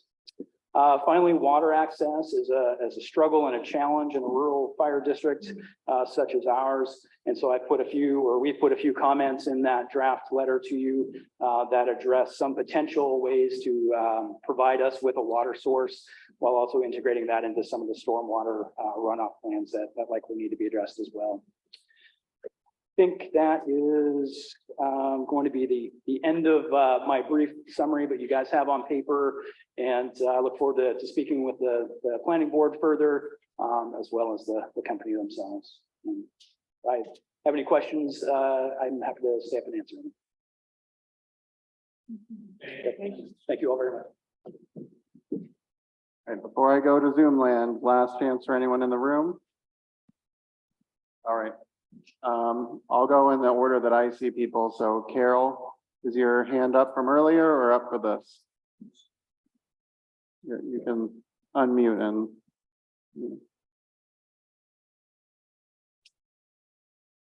No, mine, so sorry, mine was up for the previous discussion. Okay, thanks. So let's go with the person who has their name listed as MP. Thank you. I am questioning about how this project is being if it's tax deferred. You know, we're losing 125 acres of taxable property by offering this to this company to come in and do this. And I'm wondering how, if it's tax deferred, that means all of the community will end up having to pay more in taxes, because we're losing that revenue from the possibility of this being a tax deferred project? No, I'm not sure I understand where you heard that, or if you heard that, as far as we're nowhere near the part of the project where an applicant would request something like a pilot or something like that. So I think regardless. I'm familiar with other projects that have been done in other areas around here where we're losing the revenue, the tax revenue from 125 acres that they're proposing to put this on. I think the revenue will go up from this. I mean, unless the town gave them a really, a pilot where they didn't pay any taxes, I don't see that happening. I just want to make sure that, I'm not taking away from your time, but I want to make sure that we're giving clear answers. Okay, thank you. Yeah, you have other concerns, you can go ahead. No, I think that's the big thing. The other thing I was wondering is on the agenda for tonight, it did indicate that it was being subdivided into 4 pieces, 4 properties, and you guys have talked about 5. So is it 5 or is it 4? You want to answer that, Aaron? There's 5 separate solar farms, so 5 separate parcels for development, and then the 6 is the remaining lands. Okay, because the proposal says applicant proposes major subdivision 4 lots for multiple adjacent community solar projects. So that's why I was looking for clarification if it was 4 or 5. There's 5 lots for development. Thank you. The next person, Michael and Ginger Woodson. Let me give you the ability to unmute.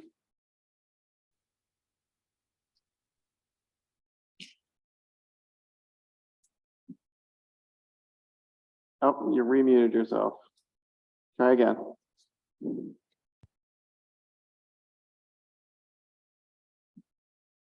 There we go. So I live right across from Kate on Vandenbogart Road and with a lot of frontage on 96B. So I'm a big proponent for people being able to do what they want to do on their own property, as long as it doesn't impact their neighbors. I think this particular project, I love solar. We've got an 11 kilowatt system on our garage. But I think this project, the way it's stated so far, and I realize this is early, is impacting the runoff.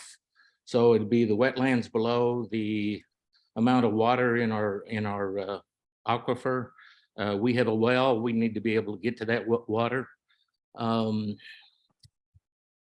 Connecting to the 3-phase power is going to require a fairly long run of power lines.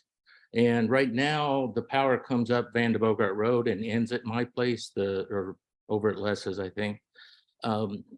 This wouldn't follow that. This would come right down 96B one way or the other, I'm sure.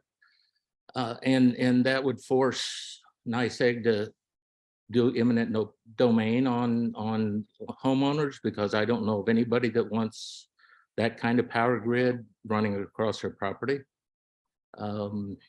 I just don't think that this is a community friendly project, even though solar, and I love solar and wind power as well. When they're properly placed, they don't give the solar community a bad name.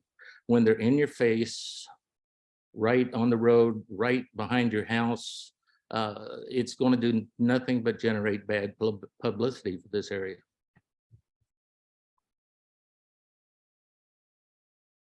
Thank you, Michael. Ted Crane.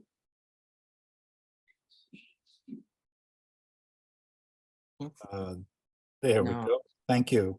By the way, I'd like to start by saying that I've read through Rachel Phillipson's piece, and I think it is most interesting, and I wish you had given her more time to continue. It would have been educational for everyone here. And I also hope I get the same 5 minutes that she got. I'll try to be much briefer than that, but common courtesy here. First of all, I'm real in favor of solar power. So much so that I produce 180% of my own power. Not to my own financial benefit, but I thought it was a good idea at the time.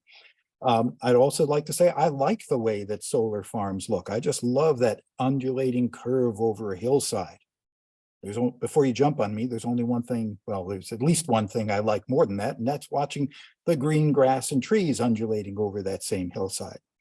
And there was a earlier solar farm that people have referred to on Lieb Road, and I thought that was a wonderful location because nobody could see it. It's not ugly, it's just not what you want to be seeing. It's not high on the list of what you want to see. It was also well accepted by the neighbors. I suspect mostly because they thought the alternative of having a neighborhood put in behind them was worse, but they accepted it. I'm one of the neighbors, and I think it's okay because I'll never see it. So that was number one and two. Number three, a question for Aaron and perhaps for David. I'm curious about the ownership of this property. You on the website, there is a document site control form, which states that a Nathaniel, sorry about my pronunciation, Hissier and Natalie Nisia are the owners. I'd like to explain how they got to be the owners, perhaps. And I noticed that the signatures are not spelled the same way as the names are spelled in text. And just as a laugh, Peter Goodman, you signed the developer. I'm sure it's not the same Peter Goodman, but it would be interesting to know who the real owners are. Let's see, that's number three. Number four, yes, I agree that wires are pretty ugly, especially when they're big ones. And again, I'm not a lineman, so I'm just going to ask naive questions. Why can't they be buried underground? And from the point of view of impact on the neighborhood, I have to wonder whether that front plot, which is this, I think is the smallest of the five, is really necessary. Couldn't you leave that? Couldn't you leave it grass and perhaps put some kind of visual barrier that that would protect passersby and the neighborhood from seeing it? That's 4 and 5. 6. Hey, this is relevant to something I said earlier. It was explained that this is set up as 5 projects because of a New York State maximum of 5 megawatts on a project. This is another example, and I'm not saying it's wrong, it's just the way things work. If the government makes a rule, whether it's about lot sizes and cluster subdivisions, or they make a rule of 5, well, somebody finds a way around it. I'm sorry, I'm only at 3 minutes and 16 seconds. I have another 2 minutes to go, but I will be finished before that. You have 3 minutes, Ed. You gave someone else 5. Okay, I will continue. I don't have much more. Wrap up. Excuse me? Please wrap up. I'm on item 7, which is my last one. That was an interesting question about the tax implications. And I think it would be really nice to have somebody actually work up the numbers. It might actually turn out that that it would make our taxes go down, but it would be good to see the actual numbers, perhaps with different scenarios. So those are my items. Solar is great. Impacting neighbors, as someone said earlier, is not great. And so this should be designed, if permitted, it should be set up so that the neighbors feel.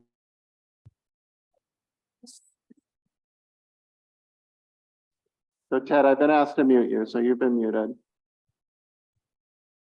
Is there anyone else who would like to give public comment?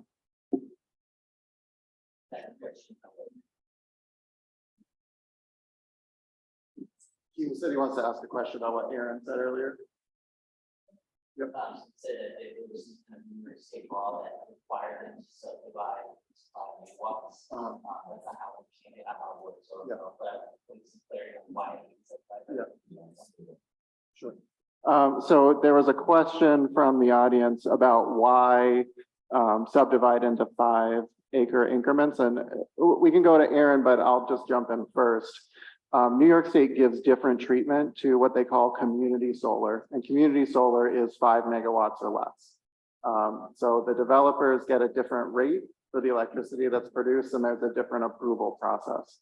And that's why we see a lot of these farms, most of the ones in Dryden, the other one that's come through Danby, they all want to be, they're individual 5 megawatt systems because there's some preferential treatment for that. So it's not that they couldn't do, you know, a 20 megawatt facility, it would just be a different treatment and a different system under the law.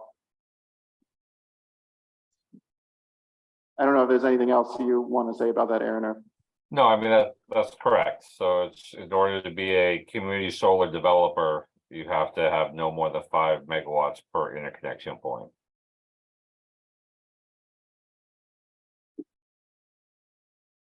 So we've gotten through the comments from the community, and now it's an opportunity for the board to ask questions, provide feedback, decide, you know, give some guidance to the applicant to come back. You know, one thing that we need to do is if there's specific things that you want to see in there when they submit a complete application, you know, this is not a complete application, but I've started a list there. If there's other things that you want to see from them, now would be a good time to tell them that.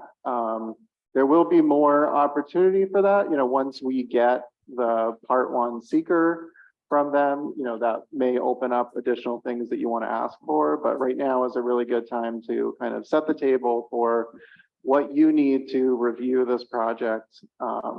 Again, our law has a bunch of things in it, so, you know, but if there's some specific concerns that have come up that you want the applicant to address when they come with the full application, it'd be a good time to either ask them about it or just let them know, you know, this is important to us, we want to see it when you come back.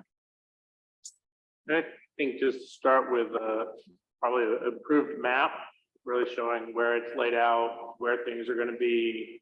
Again, it's assuming from what people said that this is not the final map, if it's actually cutting over border lines, it can't. So I think doing that, and I really think taking some of the information you heard tonight and bringing it back and thinking of different ways. So I think that you heard a lot of the same message from neighbors. I think you should take that seriously and just figure out ways of helping mitigate those and make it into working with the neighborhood better. So that would be my thoughts. Thanks, Ed. Yeah, I would say similarly, it's clearly some lines on Google Maps, so it's not a real survey right now. So yeah, I know that's a step in your process and getting it more fine-tuned and more accurate. I don't disagree with Ted's proposal that, you know, that front lot, given the low amount of power it's producing, seems a bit unnecessary. And I think you could do a better job of getting access to the substation, not directly on the highway, if you were to remove that lot and kind of reconsider that whole, I don't know how much that acreage piece is, but that whole front area that's closest to most of the neighbors, closest to 96, probably the most visually inappropriate, I guess. Invasive, yes, that's a better word, thank you. And I think the 75 that's listed in some of these setbacks is probably what we did on Norbitz. I don't remember exactly. I think it's from the zoning. Yeah, well, yeah, so which I think we kind of drove from that process. So yeah, I think just definitely considering where the neighbors are, you know, maybe look and see if there is a way to further give them a little bit more buffer. And I think similarly to the Norbert proposal, we'll be looking for buffering where there are neighboring properties. I drove up on, I don't remember the name, but the upper, which Vanda Bogart. No, on the other side, this one here, I don't remember the name of that. Oh, in the mobile home park. Yeah. Yeah. And it for the most part, it was somewhat buffered, but there were also some openings in that property line that I don't think there's anyone here from that, but just, you know, considering the neighbors as a whole, that's another location I think that buffering needs to be considered. Yeah, I think there's just a lot of, and obviously getting accuracy of things like the cemetery and waterways and all of that level of detail, that's gonna make it easier for us to make further decisions down the road. Just on that with Norbert, we definitely did talk a lot about like leaving a certain amount of trees, planting. We asked for a certain number of trees to be planted, and I would say when you're drawing in the future, like that's going to be part of it too. What kind of buffering and natural buffering, not just big walls set up, but having lots of trees planted and stuff. I think we'd have the same request that we did on the last. Yeah, and I think it goes with that. I think one of the things that this initial proposal has done well is shown keeping most of the hedgerows and, you know, not a lot of clearing, but it's a little unclear because of where the fence line is. You know, are you putting a fence line outside of the hedgerow and the hedgerow's inside the fence? You know, we need really good clarity on where clearing is going to happen and where it's definitely not going to happen. The way this is drawn, it just looks like they're right on, I mean, like I said, we're just on the, right on top of them. Whereas the other one, we walked that land and you couldn't see anything's house from, and that was really important. I also think you need to do some considerations of where the cemetery is and what you're going to do to make sure that that's undisturbed.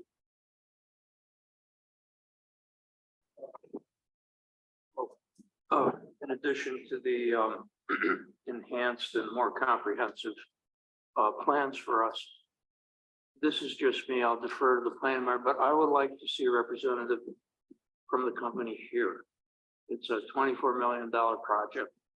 I think it would be important for them to be here, largely because it's so damn hard to hear over the, and I know a lot of that is me, but I saw other people straining. So I think all in all, that might be a good idea. That's a good question. Has the applicant walked the land themselves? Have they visited in person and assumed that? That's a question for you, Aaron.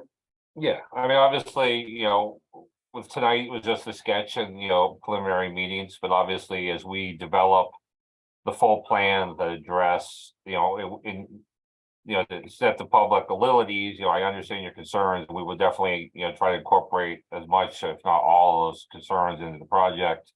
You know, so we're obviously not just gonna, you know, come back with the same application, but as we develop all the other studies and we put together all the, you know, the answers to the pilot program, the NYSEG approvals, and, you know, the wetland delineations, the species studies, the visual impact studies, and we do all of that information, you know, when we have all that, we will definitely be in person with the consultants and the owner, and walk through all those studies and give that, you know, more information.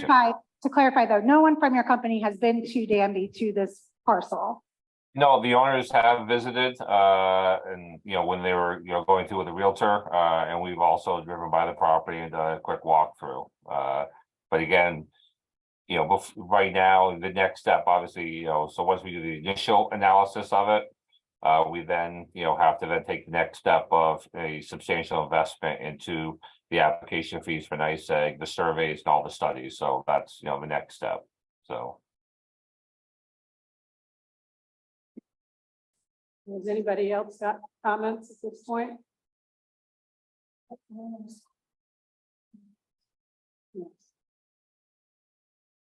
Yeah. Anything else that we want to say right now? Okay.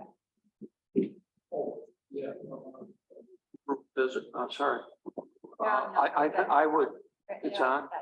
Where's the light? It doesn't have a light. We had a great trip, very helpful trip and tour of the Norbert farm. I definitely want to start that early in this process. I need to get down there. That's a good idea. It's So easy for me to say because I'm retired, but it's fun. So Aaron, what Scott's asking for is that we hold a special planning board meeting on the site. Give the planning board a tour. You know, it's a chance to look exactly at, you know, where buffering is needed or where additional landscaping is needed, and really see issues that are there in person is helpful. We do have to follow, standard meeting notice requirements. If we have a quorum of the board, we've done that before. We had people sign waivers. It has to be open to the public. That doesn't mean that it's a free for all for public comment, but people do have to be able to attend if a quorum of the board is there. So that's what we did on a past project. We took a little walk. We didn't see everything that every member of the public wanted to see, but the board got to see what was important to them and ask questions and, have the engineers there. So I think that would be useful and, at some point early in the process, when you have a next round of the site plan and you can kind of point out or even flag where stuff is, it'd be useful. No, absolutely. Once we have the survey complete, more defined layout, we welcome that. We've done that on countless other projects before. And obviously, right, is logistically fun to play with because, we do invite the whole public because it's a meeting, but, I'm sure we can figure out how to make it work. But yeah, that's not a problem at all. I don't want to hold this up, but I also just, because I don't remember if it was in your list, but we don't want to disregard anything that the fire department listed as recommendations, so take that into consideration as well. Yeah, we've already received, that comment and the letter, and we welcome the opportunity to meet with emergency services because obviously, they're not just protecting neighbors, they're also protecting our investment. So, we welcome their input, and it's pretty easy to incorporate additional driveway width turnarounds or whatever they need to, satisfy their concerns. Great. You ready to move on? Okay. Thanks, Aaron. Do you have any other questions for us before we move on? No, I just want to say thank you for the opportunity, and we understand the concerns. We received a lot of them, and we hope to come back to you with a lot more information. So we will hopefully move forward with this project with a lot more detail. Thank you. Thanks. Thank you. Okay. We're on to the last one, right? Yes. We have one more sketch plan before Sketch plan. the board. We can have Mr. Augustine come up. I want to let the board know this is just sketch review because it was, oh yeah, if folks who were only here for solar want to leave, that's totally okay. We won't be offended. Yeah. Hi, my name is John Augustine. I live at 548 Troy Road. Been there for 26 years. And about 11 years ago, I got a variance from a board down in Danby and got the survey map done, got everything done, but kind of was given some bad information. And so now I'm back here to show you the map and to do it again, I guess.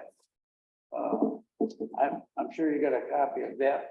Yep. Letter, the old one. Would you like to see the certified map? They've got the map. Yeah, we've got. Okay, is that the one that's the same? Yeah. Yep. Says 35 acres. There's actually 45 left of the parcel. Okay. After this is taken out. So I'd just like to get the map back to you guys again. And then take it down and get it taken care of once and for all. Getting to the point in my life where I think my wife might want to have that separated. If something happens to me, she can get rid of it. And I'm gonna retain the rest for my kids. So. Thanks, John. So for the board's understanding, this went through a subdivision process with the planning board under the old zoning, more than a decade ago. At that time, there was a frontage deficiency and they received a variance for frontage. According to the applicant, he was told by Sue Beaners and from other things that I've seen, I think this was something that was being said, that he understood that approval to last forever and to not need to be filed until he wanted to subdivide. It's not what the actual law says. And so that's why he's back before you. The zoning is different now. So he doesn't actually need the frontage variance, which does actually last forever. He has, again, plenty of land similar to the other one we looked at, is proposing it as a cluster to allow creation of a small lot. It's not nearly as small, 6.5 acres, but it's less than 10. So that would limit future subdivisions of the remaining land. Similarly, you know, the total acreage here is a little over 40. You could have 4 lots. He's only proposing 2. So as long as, you know, the board was comfortable approving it, it would come with conditions that the remaining lands couldn't be divided into more than 3 lots in this instance instead of 2 in the other one, because it's a larger space. You know, this is sketch review. If you have questions or concerns about the lines as drawn, you do have the ability to, you know, require them to be different. I do believe this is all pinned already, you know, a decade ago. But the review is yours. So this is a chance to let him know if he needs to do anything else. And if not, we'll schedule the public hearing for the next meeting, and, you know, he can get the survey with the correct signature information on it, and we could process it. This map's from 96. Have there been any other improvements to the property? That's a question for John. So have there been any other buildings or other improvements to the property since the map? No.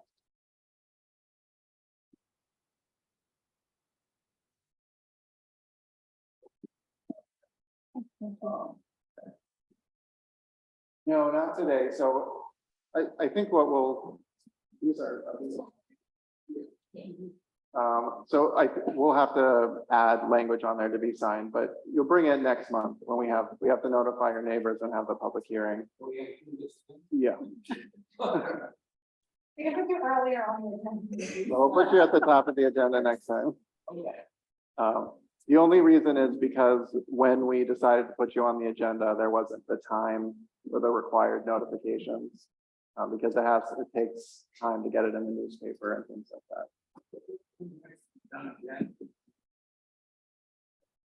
It sounds like the board doesn't have any concerns with the application as proposed. So we'll just see you next month. Okay. All right.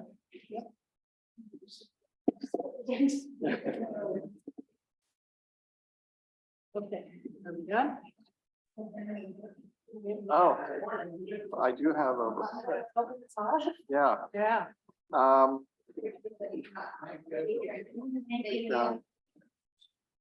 Yeah, there's a lot going on right now, and most of that is because I have another week and a half with the town of Danby. I've accepted a job with the city of Geneva. I'll be the director of planning and economic development there, which I'm excited about in a lot of ways, except for the commute, which I'll miss the shorter commute here. Getting ready for that, the town has been working on hiring a replacement. I gave 6 weeks notice, which, you know, is a lot of notice, but also these municipal processes are slow. So the town board will be discussing salary for an offer, final approval tomorrow night. And I expect that will go well. And I hope that you will have a new planner at your next meeting. I think I'll be providing a little support in the interim. Wrapping things up, I'm leaving with a memo on all of the ongoing projects and their current status and where things are and what needs to be done. That's how we get through each meeting. Good for us. Yeah. There was some fumbling the week you were not here. Yeah.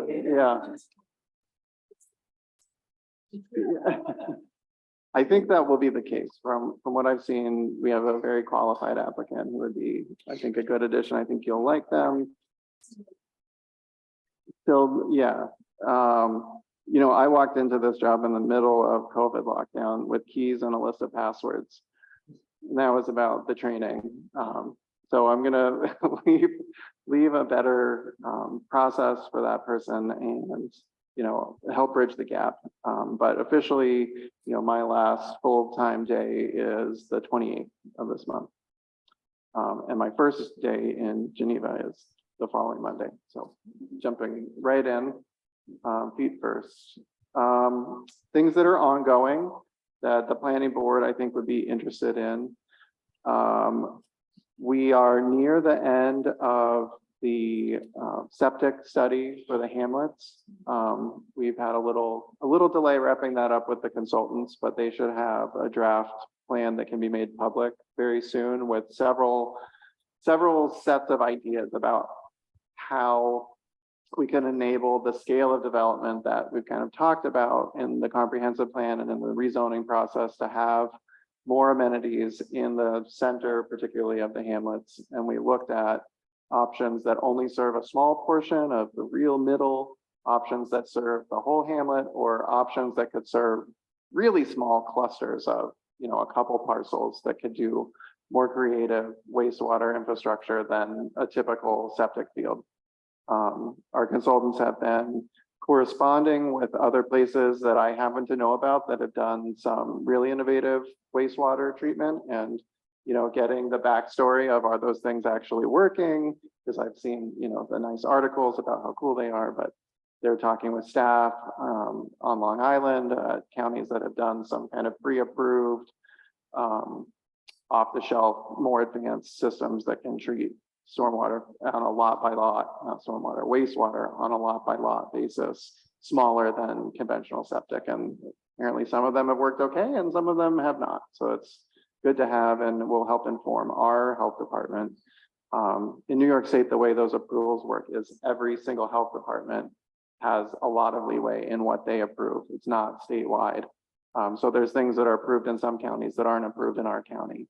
So we're hoping to kind of give some feedback and information to them to help them see if there's things that could work in a smaller lot environment. Or to understand, what if we wanted to put a sewer, you know, through that would serve all or most of the hamlets? What would that cost? What grants are available? What would be the per household impact of that? Which, you know, I don't think is a serious proposal at this moment, but we need to plan for the future and to understand what it would take to do that. So that's one thing. Our CDBG homeowner rehab program will be bringing its first fully bidded out and scoped home to the town board tomorrow night.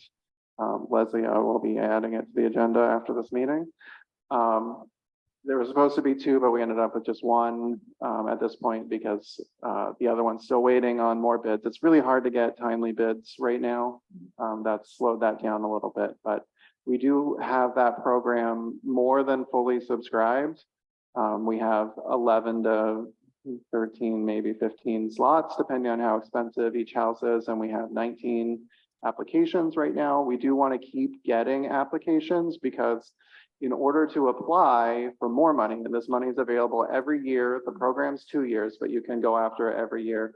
You have to have 2.5 times the number of units that you say you're going to do. So when we said we we're going to do 11, that meant we had to have 27 or something around there in order to apply. So we want to keep generating those so that a future planner can apply for more of that money and keep that program going. We are also working on, I'm really hoping this will be wrapped up right near the time that I'm done and not be a burden on the next planner, an application for multifamily rehab. So the grant we have funds single family homes for low-income homeowners. This other grant could fund renovation of rental properties that are 2 or more units where the tenants, the majority of the tenants would be low-income people. And it's very similar, the application and the process. And I think that this could really help, especially some of the properties right in the hamlet. We could renovate and improve, you know, stuff that has a lot of deferred maintenance that'll help spin off other things that we want to see. And, low-income renters deserve nice places to live. So I think that's great. There'll be a public hearing on that program tomorrow night as well, which is just a public hearing on doing the application. It's also a chance, it's a general community and economic development hearing for all of CDBG programs. So if people want to say what they think the town needs, they can do that. Between you and me, it's not a very good system for getting public feedback. It's the required federal system. I don't like it. We try to do, more creative ways to engage people than putting an ad in the paper and saying you can talk for 3 minutes, but that's what we have to do for the grant. So we'll be continuing with that and hopefully leaving that in good stead. That application is due on the 7th. So, we have a grant writing consultant who's been helping us with it that's funded by Tompkins County. And my goal is to have that all done. And then that program, both the county grant and the application are not on the next person's plate. The town board will be working on short-term rental legislation. The committee that worked on that met with me and took the tack of wanting to come with something very, very simple that addresses one, the difference between tourist homes and full unit short-term rentals, that they're really flipped in terms of how much review should be required. That would have a registration so that short-term rentals would need to be registered with the town. That would allow some level of tents or campers or other things on most properties in the town so that we have a pathway for that. That's the one thing. We don't have any pathway for accessory structures right now. And really the feedback that we got from the survey of the town was come with a very light touch. It was a lot of, I think a majority was, don't have any regulations, but I think there is some reason both to rationalize the regulations we already have and to have something in place. So that will not be done, but I will be providing kind of a draft and a memo on it that can move to the next planner as well.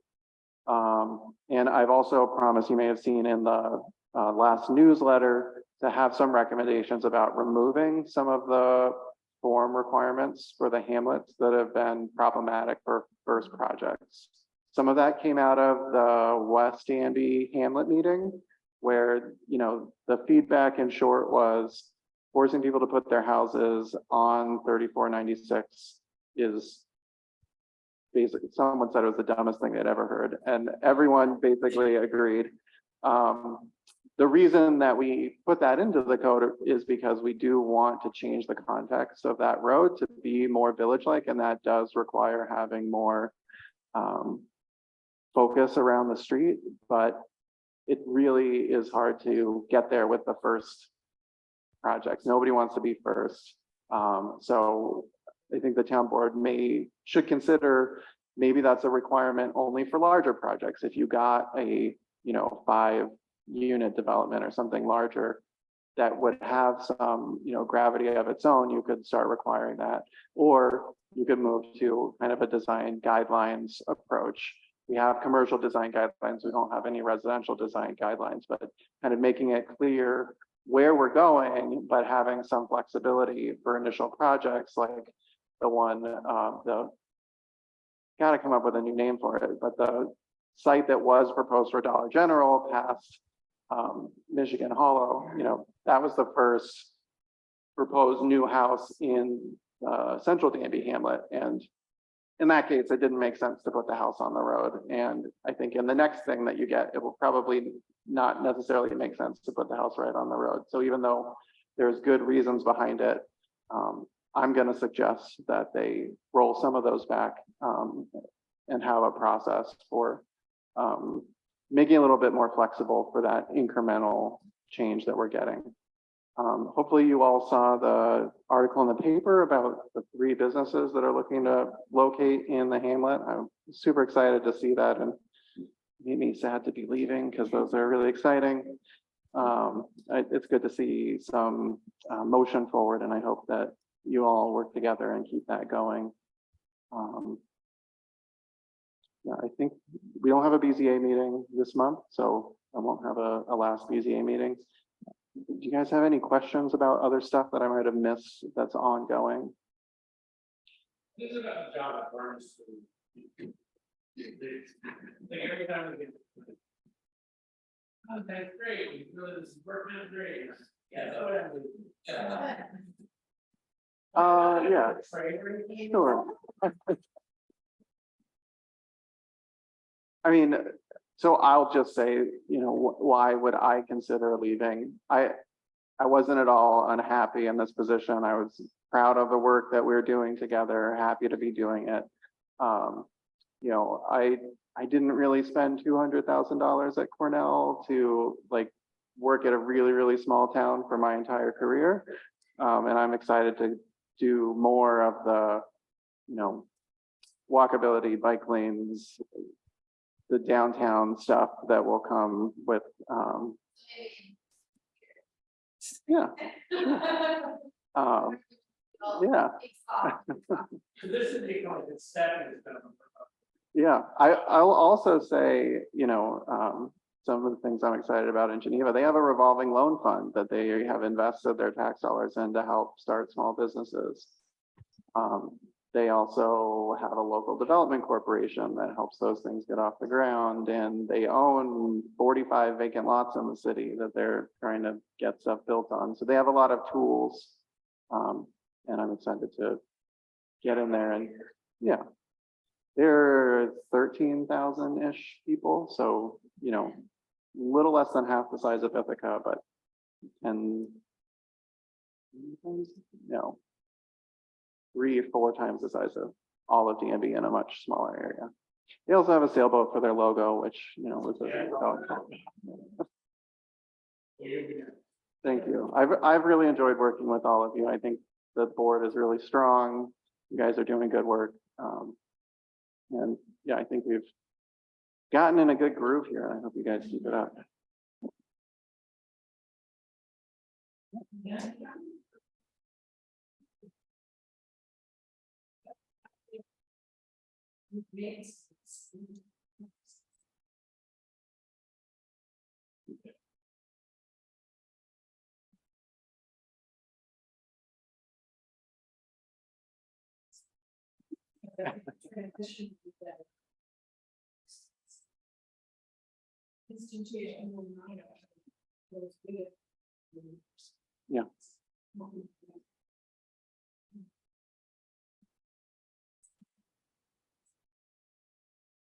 Are you up this year, at the end of this year? Yeah.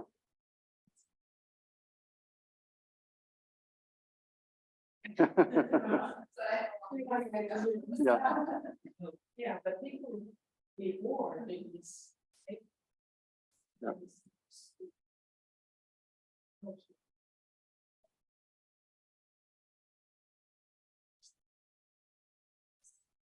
Sure. Yeah, we can adjourn the meeting. All right, good night, everybody.